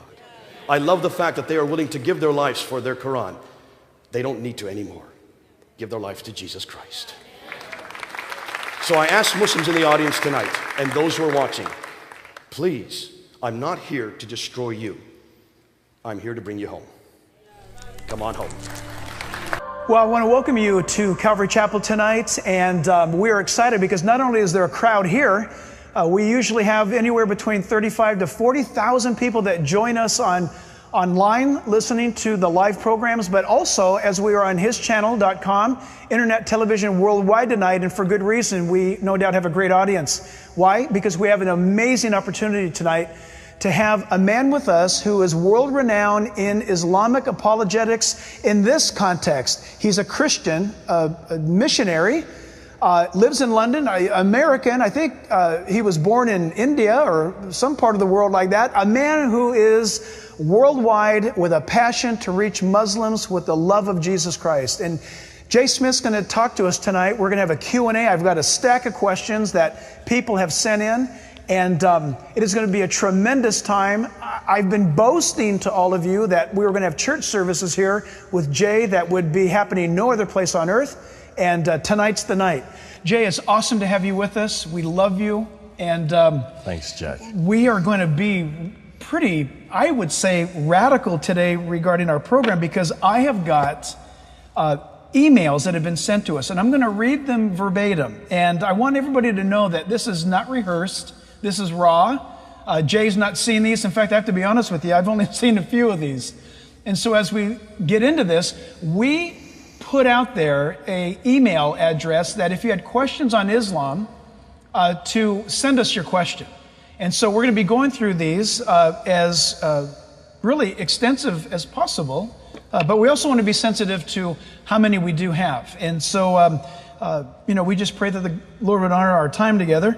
So, Jay, listen, this one is regarding a doctrinal question. And the email writer says this: I have friends who are participating Muslims and are passionate that through the path they are pursuing, they'll find God, peace and harmony. They say, which surrounds all those who believe in Allah. As I bring up the issue of terrorism and killing Christians and non-believers by Muslims around the world, they respond that those actions do not represent true Islam, that it's an attack against true Islam, that they're really peaceful brothers and sisters who are not violent, not into killing. How would you respond to that question? Good question. I think that's a question that an awful lot of people are asking, because most people who are watching, in fact, they're watching this program, have either met a Muslim or know somebody who knows a Muslim, and they're finding the same reaction from Muslims living here in the United States. Most Muslims you come across will say that Islam is a religion of peace. They will say that the Qur'an, this book, is a book of peace, and they'll say that the Prophet Muhammad is a man of peace. Those are the three things they all are taught to say. Those are the things they have to say if they're going to live in America. They have to. No other choice. Now, here's the way to answer this. Here's the way to answer them. If they say, if I come up to you and I say, and I'm going to be the Muslim now, and I say, listen, I believe that Israel has a right to exist. We Muslims do have a belief in that. We believe that democracy is perfectly okay. We have no difficulty with you as a Christian, you your religion, me my religion. We both believe in peace. We share the same God. We even share the same prophetic line. We also share the same Jesus. These are things that I will say as a Muslim. How are you going to respond to that? The only way you can respond to that is to accept it. But there's a better way to answer that. And that is to just open the Quran and say, prove it. Show me in the Quran. Show me one peaceful verse in the Quran. Start that way. Wow. See, for every Muslim, whether they are radical or nominal or liberal, they all have to come back to this book. Now, my radical friends, they're the ones I work with over here, they love this book and they read it. And they also interpret it and they exegete it and they assimilate it and they follow it. The nominal Muslims, the ones that, the ones that you meet here in the United States, have not read this book. And so Really? they will hear whatever their imam tells them. And many of the imams now living here in the Los Angeles area in the United States know that they dare not let people read this book, because if they read the book, they will get the true and they'll find that in fact, there are no real peaceful verses for people like me or like you. That's interesting, because I'll have a Muslim ask me, have you read the Quran? And you're saying that many Muslims don't read it themselves. No, for one very good reason. Well, we read the Bible, don't we? Yeah, sure. I hope you read the Bible. I sure do. I hope you do on Sunday mornings. I sure do. God bless you. Every day in between. And your church demands that you read the Bible. Absolutely. Open its scriptures. Verse by and verse. take what the author is saying and then apply it to the people out there. Yep. So we are used to that. And you have Bible studies, and everybody is taught to read the Bible because it makes sense. Sure. From Genesis all the way to Revelation, Yeah. there's not too much here that's a mystery. Yeah. You try that with the Quran. Really? Try and see, in English, I'm not saying in Arabic, even in English, see if you can get all the way through it and find a complete story. Wow. You'll only find one. There is only one complete story in the Quran, and that's the story of Joseph in Surah 12. Stories don't begin, stories don't end. There's no transitional phrase to go from story to story. It's confusing. Listen, 20% of the Quran, even the Muslim scholars don't understand. Is that right? So you don't read the Quran to understand it. You don't have Quranic studies like we have Bible studies. So what do you do with the Quran? What's its purpose? For Muslims, there's only one purpose, and that is to memorize it. You memorize it, Yes. verse after verse after verse, but you always memorize the Arabic. 85% of Muslims don't speak Arabic. That's right. So all your Muslim neighbors here that you're talking to, if they said, I have read the Quran, what they're saying is, I have memorized parts of the Quran. And they will start memorizing when they're about 3 years of age, and as they grow up, they memorize more and more. Ask them if they understand anything they memorized. Interesting. I have a fellow back in London. He's memorized the entire Quran. He's known as a Hafiz. That's what we call them when they memorize the entire Quran. I sometimes, just to find out how good he is, I say, Surah 2, I 145. Tell me what it says. And he stops and thinks, word for word, perfect. Wow. And I say, what have you just said? He says, I have no idea. Oh my. Here he spent his, I don't know, Right. 20 years memorizing the entire Quran, and he doesn't hardly understand a word of it. So why do they do it? Yes. The Quran is not a book to be understood. The Quran is a book to get salvation. You get barakah. Barakah means you get blessings. And when every Muslim is born, an angel is placed on this shoulder, which records the good deeds. Another angel is placed on this shoulder, which records the bad deeds. So by memorizing the Quran, you're getting barakah. Barakah, barakah, barakah, barakah, barakah. Racking And the up whole some purpose, points. there it is. It's credits and debits. It's works. It's Human all works. exactly like every other religion made That's right. by man. That's right. Excellent. Miscellaneous, it says here under the subject, I have been hearing the last few years of Jesus appearing to those in Iran and in other Middle Eastern countries with dreams and visions directly. Is this true? And if so, can you give us an update on this being true? Yes, it is It true. is true. And this is the exciting thing. God's already at work with Muslims. We're not doing much. So God's kind of doing our work for us. Interesting. Yeah. God, and I say, I just bless the fact that God is doing this. He is appearing in dreams. And according to latest statistics, about 75% of Muslims that have come to Christ have had initial dream that created or started the process. It doesn't bring them through. And Right, what tends to happen is that Christ appears to them in the middle of the night. Many times dressed in white. And he introduces himself to them? And he as calls such? himself, this is Jesus. Not by the Islamic name? Now that's what's interesting. Yes, because... which name does he use? And I've asked many Muslims. And sometimes they Maybe say... you might want to share with the people why you and I are laughing about this right now. Because there's the Jesus that we know, and then there's the Issa that they know. in the Quran. So Probably it's like two different names. Yeshua is the name that we know, because that is the correct Arabic name for Jesus. Yeah. And that's the name that Arabs have known for 2,000 years. Yes. Remember, Jesus has been around long before Islam came into being. this is correct. And long before Islam came into being, the church was here. That's right. And there were churches in the Arab world. That's right. And they always knew Jesus as Yeshua. Like Yeshua in Hebrew. Sure. Issa is unique to this book. It was introduced by this book. Issa is the wrong name. Yeah. We'll get into more on that when we Yeah. probably later on in another question. But that's why it's important that we say God is doing something, and He is appearing in dreams. And I thank Him for that, because that gets the ball going, and that's where they're going to come to us, and we have to be ready. Yeah. Say, listen, let me Amen. tell you about this Jesus that you've met. But don't go to this book to find Him. Come on home. Isn't Come that on great? back to this book, the bigger book. You notice? That's right. The bigger one than this book. I always keep it bigger for a You reason. always have. I love it. I love it. Another question here. Why are people of the book, Christians and Jews, constantly being targeted by the religion of peace? Define religion of peace. You mean Islam? I think that person meant I think we've Islam. already answered. That's not the religion of peace. In fact, we not- didn't really answer that question, did we? Maybe we should go back to that real quickly and ask. Correct. Is this then the religion of peace? Is this book the book of peace? Is the Prophet Muhammad the man of peace? And the answer in all three is absolutely not, absolutely not, absolutely not. For one very good reason, just read the pages. Right. You can't find any peaceful verses. Well, I have to be careful. In the Meccan surahs, you will find a verse that says, to you, your religion, to me, my religion. Yeah. That's there. And then they'll have in Surah 2, Ayah 146, there is no compulsion in religion. Right. But read the rest of the verse. Right. It has nothing to do with you and me. Yeah. It has to do with Muslims. There's no compulsion. But then it goes on to say, but he who rejects Allah, great will be his future in fire. Yeah. So then tell me if there's no compulsion. And wasn't that section of the Quran written while Muhammad was in a more obscure role? Things hadn't happened according to... In the Meccan surahs? Yeah. Yeah, this is from... Now, this is... the more peaceful side of it, if you could say I'm that. going to contradict myself later on in this talk, but what Muslims tell us, this is what they tell us, is that if you take the Quran and you just divide it in half, now this one goes from right to left, so this half here, that would be Medinan. Yeah. This would be Meccan. Yeah. It's referring to two different cities. Yeah. Yes, sure. Mecca is the city that he first lived in, and when he received his revelation from 610 to 622, that's what he received. Yeah. Rule of thumb, there's some Medina material in here. And then the last 10 years of his life, he received this material in Medina. So it actually goes backwards. You just turn the Quran upside down, you get the right sequence. Nonetheless, in this part, and this is what you're getting at, in this part, there's an awful lot we can accept. God's up here, man's down here. We don't know God, we can't understand God. He sends these intermediaries called Rasuls or Nabis, prophets, and we obey and we submit. And that's what Islam means, obey That's right. and submit. So there's not too much we would disagree with here. It's this material that really gets problematic. And this material is full of violence. That's right. Verse after verse after verse.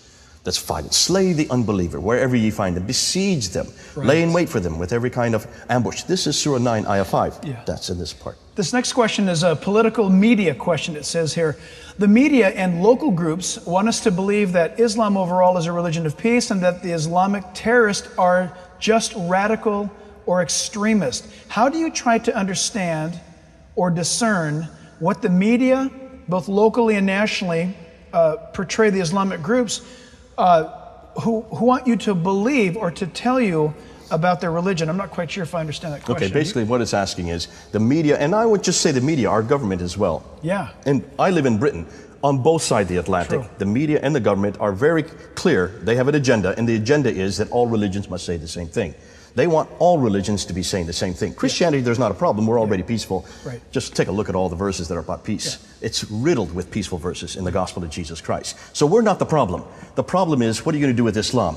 They've got to make sure that Muslims are peaceful. They've got to make sure that they're at least giving lip service to that. So what they're doing is they're just saying, without even any question, Islam is a religion of peace. So there's an agenda there. Can they support that? Can the media ever support that? I don't expect the media to even try to support that, because in order to support that, they're going to have to start looking at this book and quoting it. And you're not going to find any verses to support it. But that's not what they're interested in. And that's why it's important that those of us who are Christians, who go back to the book, see, that's why we can understand Muslims so much better, because we start from the same paradigm that the Muslims start from.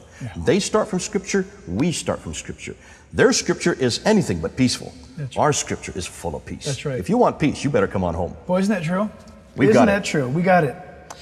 Oh, this is a hot one. Again, under the subject political and media, it says the issue of homosexuality is at the forefront of the American culture today.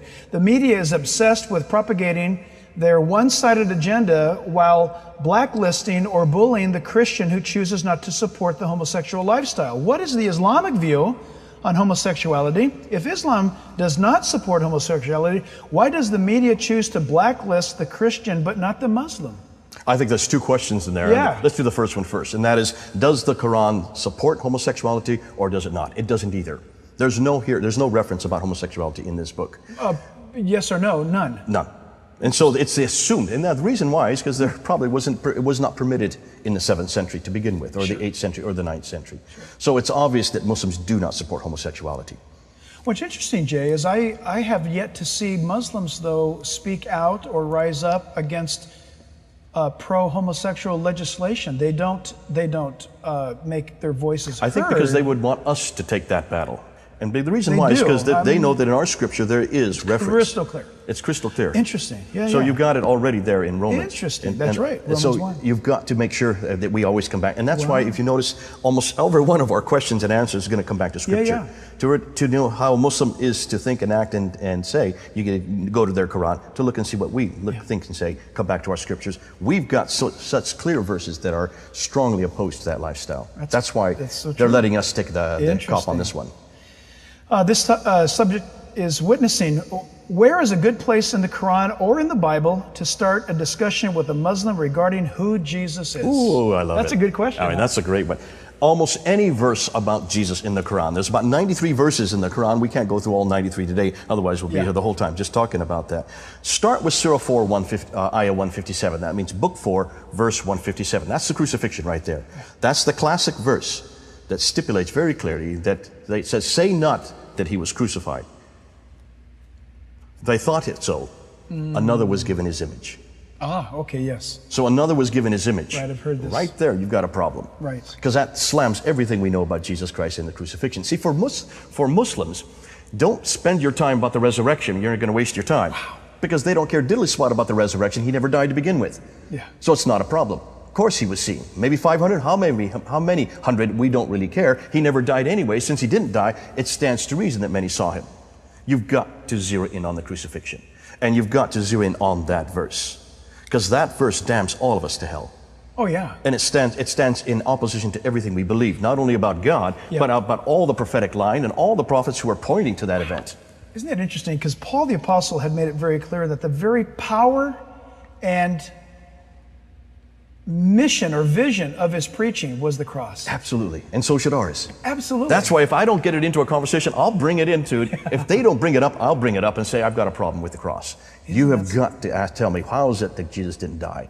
And to answer that, if you're witnessing to a Muslim, we have the wonderful luxury of going back even to the Old Testament. For example, Psalm 22, Isaiah 53, that props up the fact that Zechariah mentions how when the Lord returns, Israel will look upon him and they'll see the holes in his hands and in his feet. Go right back to Genesis 3:15. Start from the very beginning. The woman, the seed from the woman would come forth, and that is divinity being the sacrifice. There you go. So, there's so many other things we could do, but start with that. That's because great. I've yet to see a Muslim that can answer that. That's great. The next thing you need to go, and I'll just give a second one that you want to go when it comes to Jesus Christ, and that is, I tell people, go right up to a Muslim and say, I believe Jesus is God. Do you have an opinion? Seriously? They have to have an opinion. Oh, yeah, I'm sure they'll have an opinion, but you're telling us as believers, go right up to a Muslim and say, hey, I'd like to ask you a question. What's your opinion about Jesus Christ? That's it. But don't just say, what's your opinion? I believe Jesus is God. I believe Jesus is God. Not Lord and Savior. Don't use those two words. Because for most Muslims, they will say, yes, He is Lord. Because their definition is different. Their definition of Lord, listen, they think of Lord in the English language as what we have, the House of Lords in England. Yeah. With a lot of dawdling 90-year-olds who cannot even walk. They don't like when you mention Jesus Christ, though, do they? They don't like the title Christ. No, they don't like Christ. Because that is Messiah. That's Savior. Well, they like that word because Messiah is in the Quran. And that's 11 times in the Quran. That's his title. Al-Masihu. 11 times you will find that title there. That they don't have a problem with. What they don't like is if Jesus, and it's not the matter that the word is the problem, is the definition of what he is. Yes. If he is God. That's why you've got to get into the discussion. You have to get into that in the first go. Get that into your conversation. So the crucifixion and the fact that Jesus is God. Isn't it interesting, Jay, that all of the cults in the world get to have their views and they all disagree with each other, but there's one thing they'll all agree on, and that is Jesus cannot be God in flesh. He cannot be who the Bible. They'll disagree on everything else, but they'll all agree Jesus cannot be who he said he was. God bless the Muslims for even introducing that. That's what and if I don't introduce it, they'll usually bring it up in a conversation. And I said, this is what's great. When you talk to a Muslim, they're the first ones to introduce Jesus. And what would you rather talk about for 6 hours but Jesus? Amen. So let them do that. It's all about him.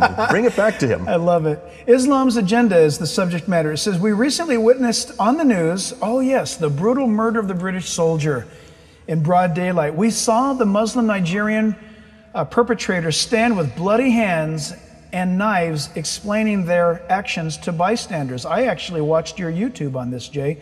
What was the reason they gave for doing it? What is your analysis of the killing? Is there justification from the Quran for these actions. Absolutely. In fact, let me just do this real quickly. I'll try to do it in 3 minutes. You have Michael Adibalajo. That's the Nigerian. Now, who was he before he did his act there? I think he was a Christian. He was a Nigerian Christian, Pentecostal, grew up in Romford, there in northern London. His parents saw that he was starting to move away from this faith, so they moved up to northern England. He then came back to London to go to Greenwich University. While he was in Greenwich University, in 2003, he was converted to Islam by Sheikh Omar Bakri Muhammad, a friend of mine, a very radical Muslim. And from 2003 to 2013, that 10-year period, Sheikh Omar Bakri Muhammad, along with Anjum Chowdhury, who is now the leader of the Muhajirun party, which is the party that converted him, they then made him into a Muslim. And what they did is they taught him this book. And they give him verse after verse after verse of this book. So that in 2013, a few months ago, he then goes to the street there in Woolwich, and he pinpoints a soldier, kills the soldier. But look what he does. He cuts the head. It's very strategic. Why did he cut the head? Surah 47, Ayah 4. Cut off the heads of the unbeliever, drags the body into the road, and then doesn't run away. And he doesn't attack anybody else. He then goes over to the people who are watching this and he says, film me. Yeah, he did. And he was not excited. He wasn't nervous. No. He just spoke like you and I are speaking right here. And he starts quoting reference after reference. He even apologizes to those who had I'm sorry you had to see this. I'm sorry. That's right. And then he says, but why have you killed my soldiers? Right. What do you mean, my soldiers in Afghanistan, in Iraq? Interesting. Here's a man with a London accent from Romford talking about my soldiers, my men. He's talking about, basically, he's referring to Surah 5, Ayah 31, and verse 32. And it's very clear there. O children of Israel, which is interesting. The first part is he should have read, if you take the blood of one of us, you have taken the blood of all of us. So if you've taken the blood of one of us in Iraq or Afghanistan, you have taken the blood of all Muslims. Then the second part of that verse says, but he who protects, who saves the blood of one, saves the blood of all Muslims. So he was quoting that to the camera. Right. And then he quoted, an eye for an eye and a tooth for a tooth. Now most people seeing that think that he was quoting the Bible. He wasn't. He was quoting Surah 5, Ayah 45, which says an eye for an eye, tooth for a tooth, a nose for a nose, an ear for an ear. For those who take retribution, great is their own retribution. He's quoting the Quran. And then he didn't run away. He waited around for 16 minutes, waiting for the police to come. Why? Right. So he could rush the police and become a shaheed. He was hoping they would shoot him down. They didn't. They just wounded him. Why did he want to be a shaheed? Because of Surah 47. Wow. Ayah 4 to 6. Now here's the beautiful thing. While that was all happening, a bus stops. And out comes a woman from inside the bus. Yes, the mother. Mrs. Bennett is her name. Mrs. Bennett. And she sees a body on the ground. She doesn't even think first. She just goes right to the body. That's right. To see if that body needs help. She thought it was an accident. Right. And then she saw that the head had been severed. And she looked up and she saw the men with the blood still dripping off the knives. Now, she could have gone back to the bus. She could have gone back to the crowd like you and I would have probably done. But she went right to that man and said, give me your knives. She did. Give me your knives. He says, no, I'm not going to give them to you. She said, why are you doing this? He says, we're going to cause a war. She says, you're going to lose. Now, the next day in the Daily Telegraph, they interviewed her. And they said, why in the world did you do that? Why didn't you just go back? Why did you go forward and ask for their knives? You know what her answer was? I'm a Christian. Yes, she did say that. I am a Christian.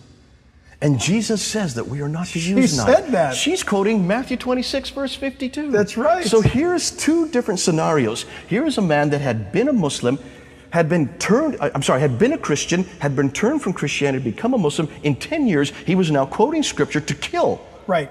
And to save the blood of a Muslim over there by killing a man here. Right. And then here's a Christian. Yep. Gets out of the bus without even thinking. And she said she wasn't even scared. They asked her, were you fearful? She said, no, didn't think about that. But she was quoting Jesus Christ. She did.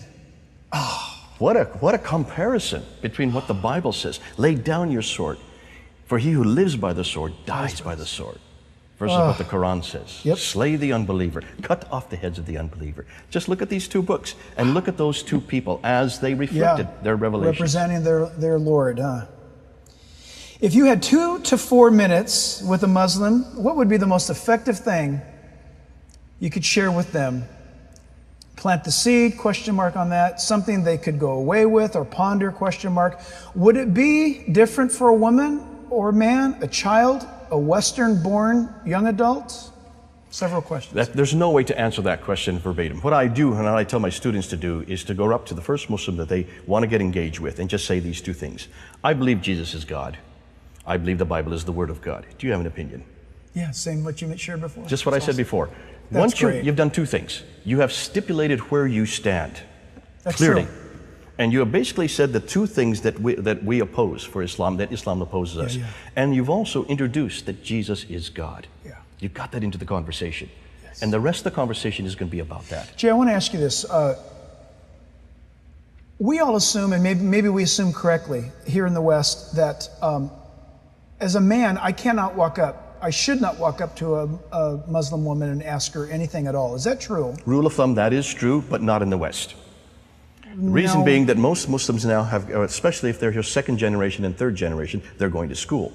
They're sitting next to boys. This is true. They have been westernized. So Western Muslims, you have all the right to speak to them, man to a woman. In the homes, you don't do it. And that's why in the homes is a different matter, because you're going into private territory.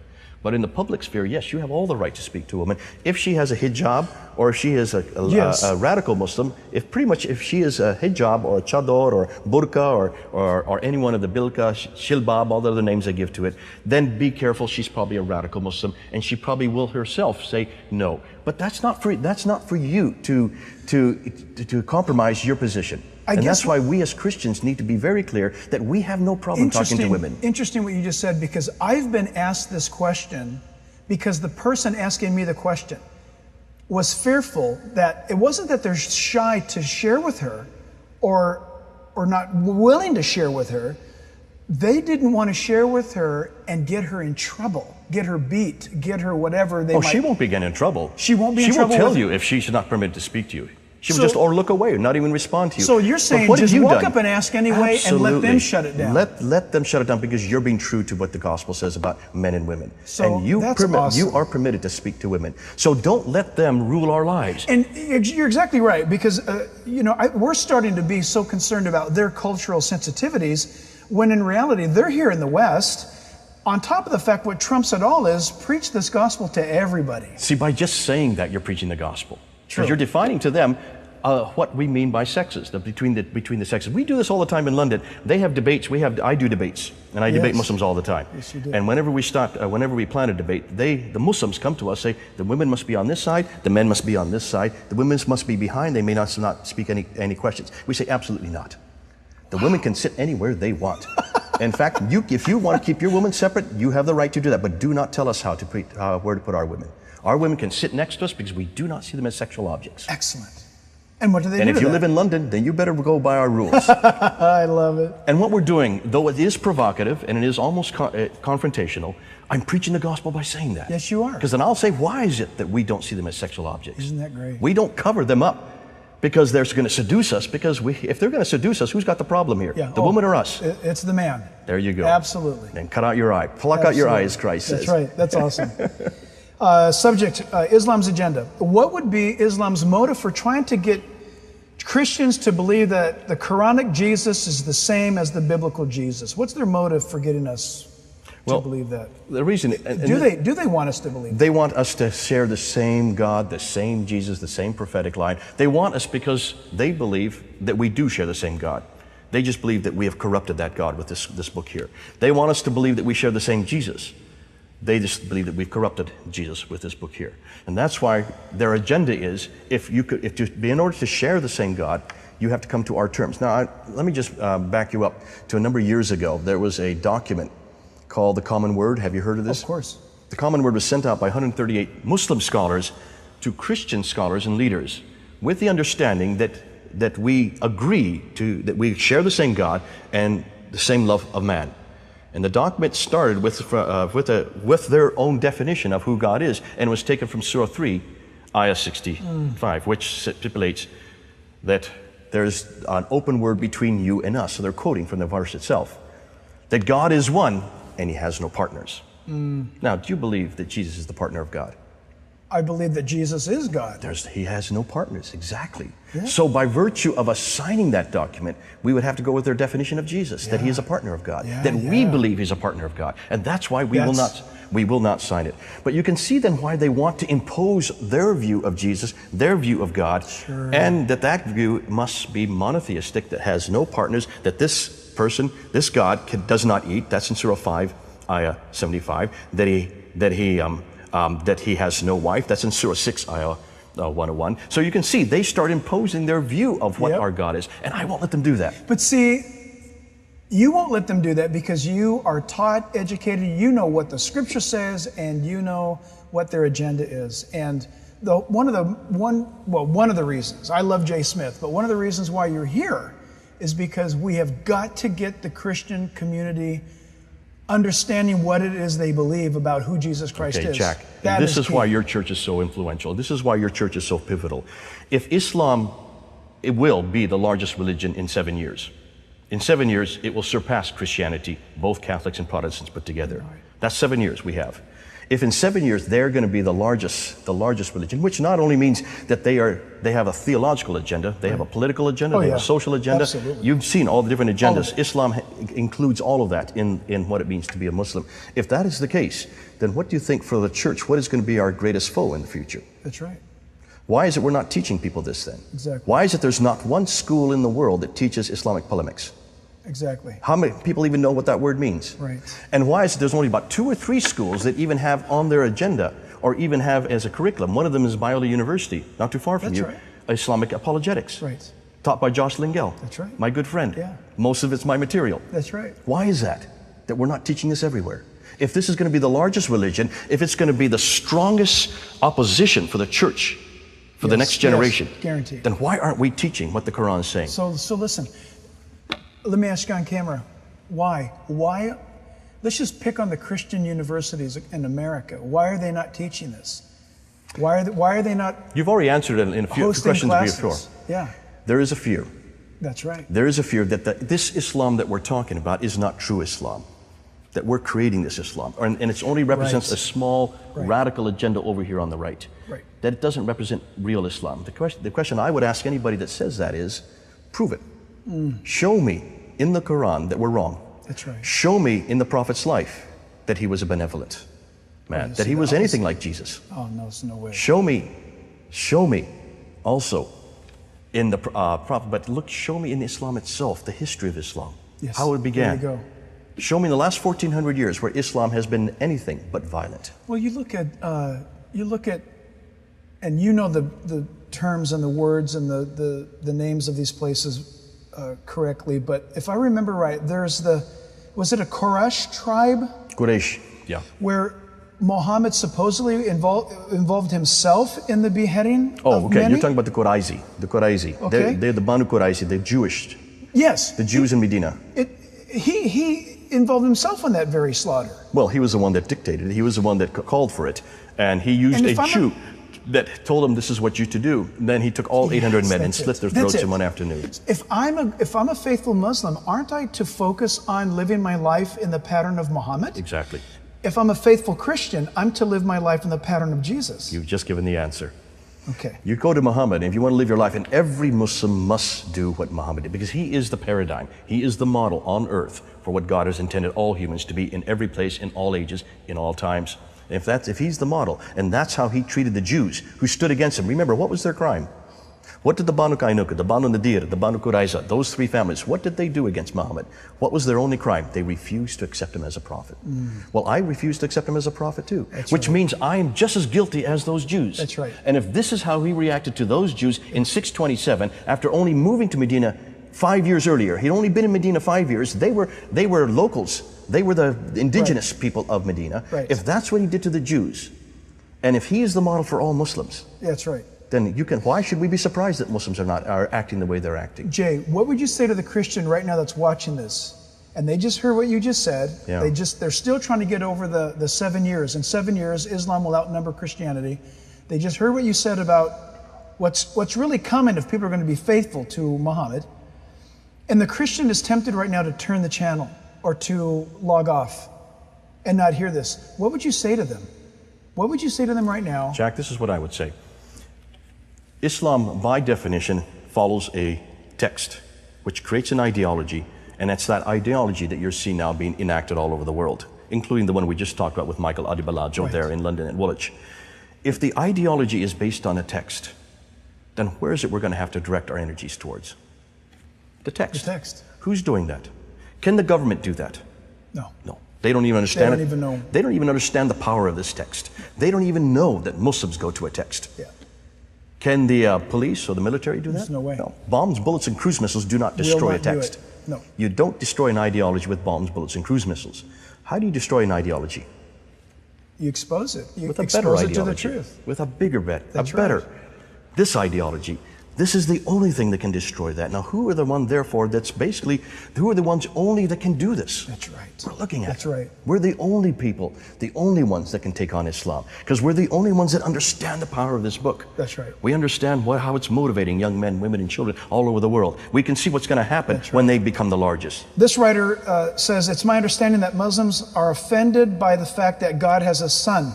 How can I properly explain this dynamic effectively to Muslims I encounter? I love the question. Actually, there's two ways I'm going to answer that question, because that's a question that is also concerning an awful lot of Christians.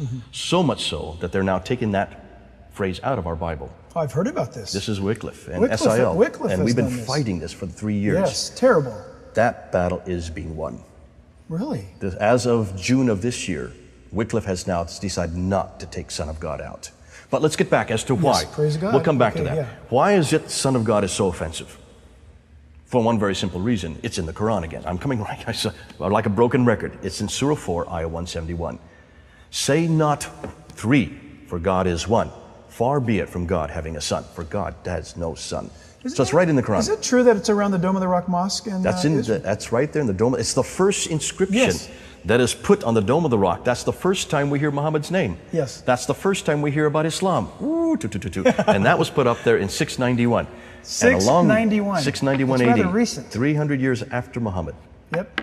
And yet we don't hear anything about that before that time. So the Dome of the Rock is based on a rejection of the person of Jesus Christ. The inscriptions, Islam was created to reject Jesus Christ as Son of God. Now, what does a Muslim do, or maybe I'm getting ahead of something here, but what does a Muslim do who he looks at some of these dates that he's got to contend with his relatively new book in comparison to the Old Testament and New Testament revelation, where they're both in perfect harmony, that is the Old and the New Testaments. You've got Proverbs 30 verse 4 that says, who is he who has ascended, or he who has descended? What is his name, and what is the name of his son, if you can tell me? You've got Psalm 2, Psalm 8, you've got the Psalm 22. You've got these declarations that God has a son, and then eventually Islam comes along and says, no, God doesn't have a son.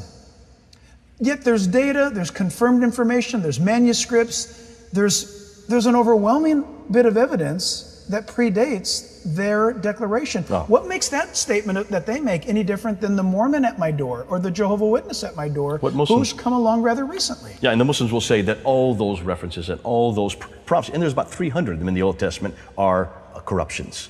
They've been added by the Christians. We have somehow gone back but they even 3,400 years ago and put it in there. But they predate even the birth of Christ. Listen, even more than that, the Quran is very clear that the Bible isn't corrupted. So even the Quran, they can't go to the Quran on this one. It's very clear from this book that this book is the same book that was around when this book was written. So they cannot take that from the Quran. Yeah. This whole idea of corruption was only created in the 11th century, in 1056, by a man named Ibn Hazm. Ibn Hazm is the one that initiated this whole idea of corruption. That's 400 years too late. It's convenient. It's very convenient. And that's why they finally got around to reading our Bible. Wow. But shame on them. They shouldn't have waited 400 years. Oh, that's amazing.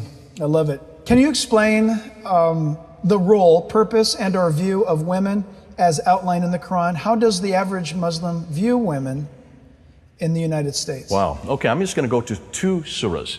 Surah 4 and Surah 2. That means book 4 and book 2. I'm going to give you 7 verses real quickly, and we'll show you what the Quran does with women. Surah 4, Ayah 3 says a man can have up to 4 wives. Already, in marriage, there's inequality. A woman cannot have up to 4 husbands. How many women would want 4 husbands? I don't know. Each one of us has a brother-in-law that comes with us. But nonetheless, a man can have up to 4 wives. You already see inequality in marriage. In verse 11, Surah 4, Ayah 11, it says that a man has twice the inheritance of a woman. So a woman has half the inheritance of a man. So in death, she is unequal.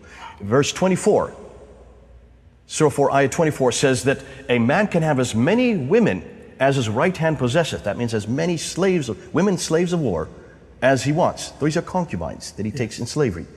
He can have as many of them above and beyond the 4 wives that you heard in verse 3. Surah 4, Ayah 34 says that a man is a protector of women, but to those women who stand against their husband, he must admonish them first. If that doesn't work, then he must throw them from the bed. If that doesn't work, he can beat them. Daraba. Yeah. That means to scourge. Right. In Surah 2, Ayah 282, it says that a woman has half the testimony of a man in court. Right. Inequality when it comes to their testimony. In Surah 2, Ayah 223, and this is one of the hardest ones. Surah 2, Ayah 223, it says women are the tilth for their husband, and a man may plow his wife anytime he wants. That means he may plow her sexually anytime he wants. It's a horrendous verse. Yeah. Thank God I won't have to defend a verse like that. Then in Surah 2, Ayah 230, it says that a man may divorce his wife simply by saying talak.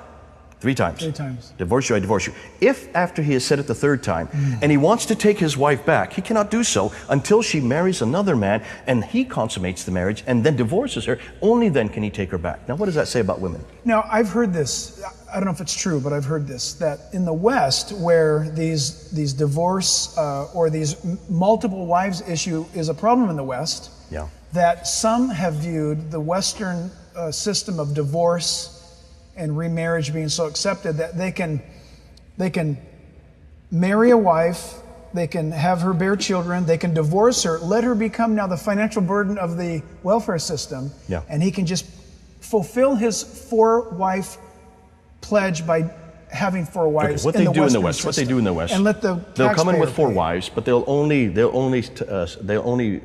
refer to 1 wife, and she is the one that's their official wife. The other 3 are nothing more than girlfriends or mistresses. So they'll go on welfare, and that's usually how they get around it. There's a question I have, because I've asked people, why is it in our own community here in LA area, when a Muslim woman is wearing a hijab or burqa, Yeah. we've never seen any of them in public pregnant. Now, is there a rule to this? No. There's no rule. No. It's very interesting. They can be pregnant in public, provided that they're covered up. And that's in Surah 33 that says they must be covered up. Verse 59. That's amazing. Issa, you covered that earlier. What are the 3 most common objections a Muslim has to the gospel, and how should we handle them? I think you've been answering that, but what are the 3, they're asking, common objections a Muslim has to the gospel? Well, the biggest thing is Jesus. It always comes to that. And the second biggest is corruption of scriptures. It always comes down to those 2. The third one I would think that would come after that would be the problem with the crucifixion. Yep. They'll bring it up. So those are the 3 right there. They're the 3 biggies. Our local mosque, on one of our resurrection services here during that Sunday morning, our local mosque took the time to put, we didn't know about it at the time, but they put leaflets on all of our windows saying Jesus was not crucified, but died in, this particular group said that he had died in Kashmir. Have you heard this before? Yeah, this is the Ahmadiyas. These are not Muslims. They're not Muslims? No, it's a sect of Islam, much like the Jehovah's Witnesses would be to us. Oh, interesting. They're hated by Muslims. Really? They were created in the 1800s by a man named Ghulam Ahmad, who was from Kashmir, conveniently, who believes that Jesus did go on the cross. So what he does with Surah 4, 157, I don't know, because he has to confront that.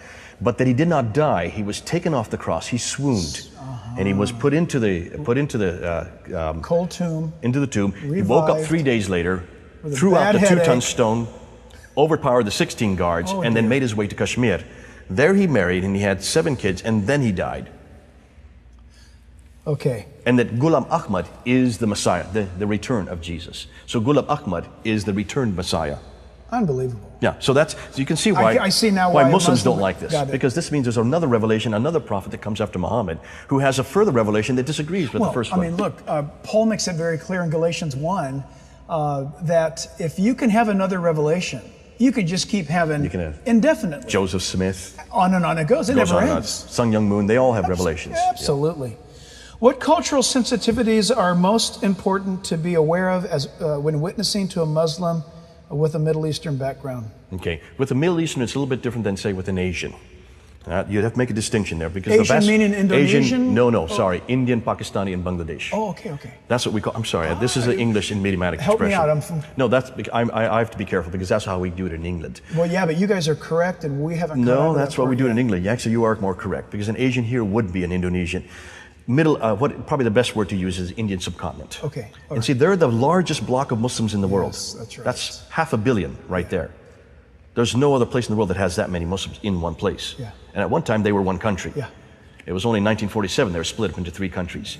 Now you can pretty much, you don't have the problem. There's not near as much problem, except the Pakistanis. The Pakistanis tend to be a lot more radical. Yes. They would be much closer to what we would have in the Middle East. The Middle Easterners have an awful lot of cultural proclivities that are based on Quran about gender specification and gender rules. Yes. So you have to be more careful when you're working with a Middle Eastern. But I would say, as a Christian, just be true to being a Christian. Yeah, right on. Just God anticipated all of that. That's why do not apologize for the fact that we can look a woman in the eyes and we can still talk to them without seeing them as sexual objects. Wow, that's right. So That's just be a right. Christian and then That is preach the gospel by doing that. You know, you brought this up. I thought about it. Now the second time I'm going to say it. Maybe it's the Holy Spirit prompting. But I was at a car wash not too long ago, and I noticed that sitting in front of me outside, waiting for our cars to get done, was, I'm going to guess that this Muslim girl was probably about 25, 27-ish.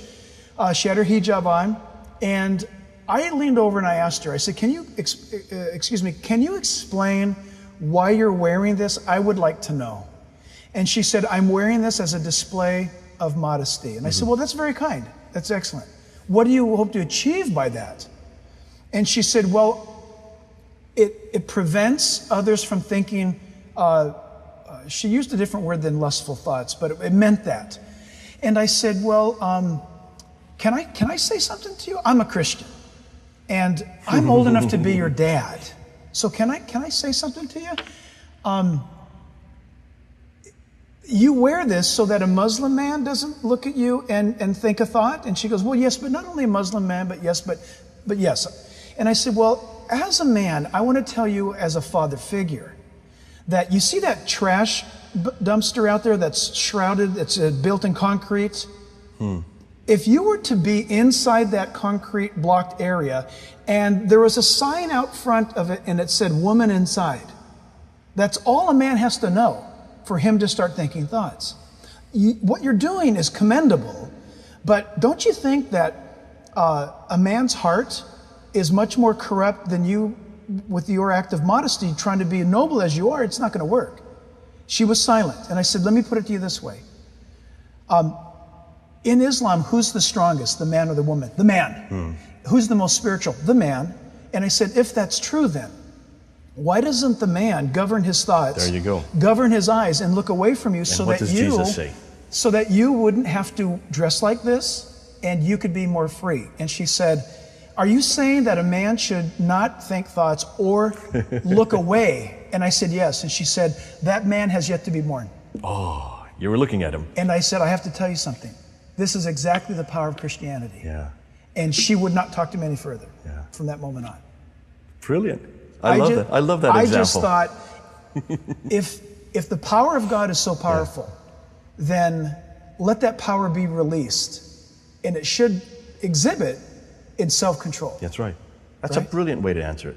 So, one final thing. We've got 2 minutes left. Is there evidence that the decapitations that take place during the tribulation period, interesting, they're referring to Revelation 13, could that be a result of Islam in the world? Interesting thought. Revelation 13, those who do not believe in the doctrines and the power of the Antichrist, they are beheaded for not bowing to him. Interesting. Is beheading in the world...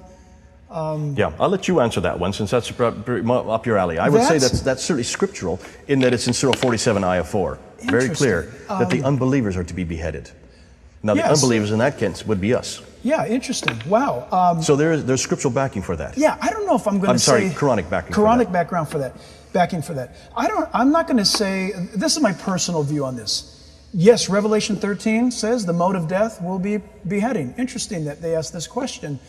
I do not believe, though, that the Antichrist will be a Muslim as we know Muslims today, because the Islamic doctrine would stand in direct opposition to the doctrines of the Antichrist. There you go. Islam is not going to allow someone else to take over the world. This man, the Antichrist, wants to rule the world. And according to Revelation 17 and 18, he brings all religions together. I don't see that coming together. No, I wouldn't worry about that, and I Yeah. don't think we need to answer that Yeah. one. But we can say that there is scriptural reference That's and certainly interesting. backing for it. Let's just leave it at that. Jay, we've got about 40 seconds left. Can you just tell me, and those that are listening right now will get it, how can we help you do what you're doing? I've seen you, the world has seen you on YouTube. There are various awesome teachings that are available that you've done. What can you tell us for those that are watching? And then when you tell us that, will you end this by telling any Muslim that might be out there today why they should accept Christ? I love to end that way. No, I think the best thing you can do is just be true to yourself. Make sure that you know your Bible. Make sure you know who Jesus Christ is, and preach Him without any fear. Please do not apologize for who you are and who Christ is in you. Make sure Christ gets out into every conversation. Do not think about their sensibilities. Yes. Think about Christ's sensibilities. Yes. And the fact if they don't hear from you. Remember, Muslims are as passionate as, in fact, they're more passionate than we are. And they will try to convert you before you try to do the same with them. So in that sense, if you want to really make an impact on them, you better be as passionate as they are. So I'm a Muslim right now. I'm lost. I don't know that. The plane's going down. I only have a few seconds. What are you going to tell me? Come on home. The best way to understand God is come on back to the Bible, because the God here is a God that knows you, that can come your direction, that is big enough to come and walk and talk with us. Your God is incapable of that. You've got the wrong God. Come on back to the real one. He walked among us. There you go. Our God is able to come and do walk that. among us. Can Allah do that? That's awesome. Absolutely not. That's awesome. Well, church, listen, this is exactly the reason why I've been telling you that you have got to get connected with what Jay Smith is doing in the world. There's nobody in the world that's doing this, and you've got to support him. You've got to help him. Now, look, as a body, we collectively support him. But listen, I don't want to limit that. I want you to go to his website. I want you to Google his name, find out, get more information about how you can give him the power and the ability to be your voice, to be your hands. Look, let's be honest, you don't have the time. He's dedicated his life to reaching the Muslim, and you may never have that chance. So I want you to pray for him. I want you to support him. And I want you to stay tuned with what's happening in his life. So church, God bless you. Thank you for being here tonight and having this service. I think you'll always remember this and use it to as many people as possible. God bless you.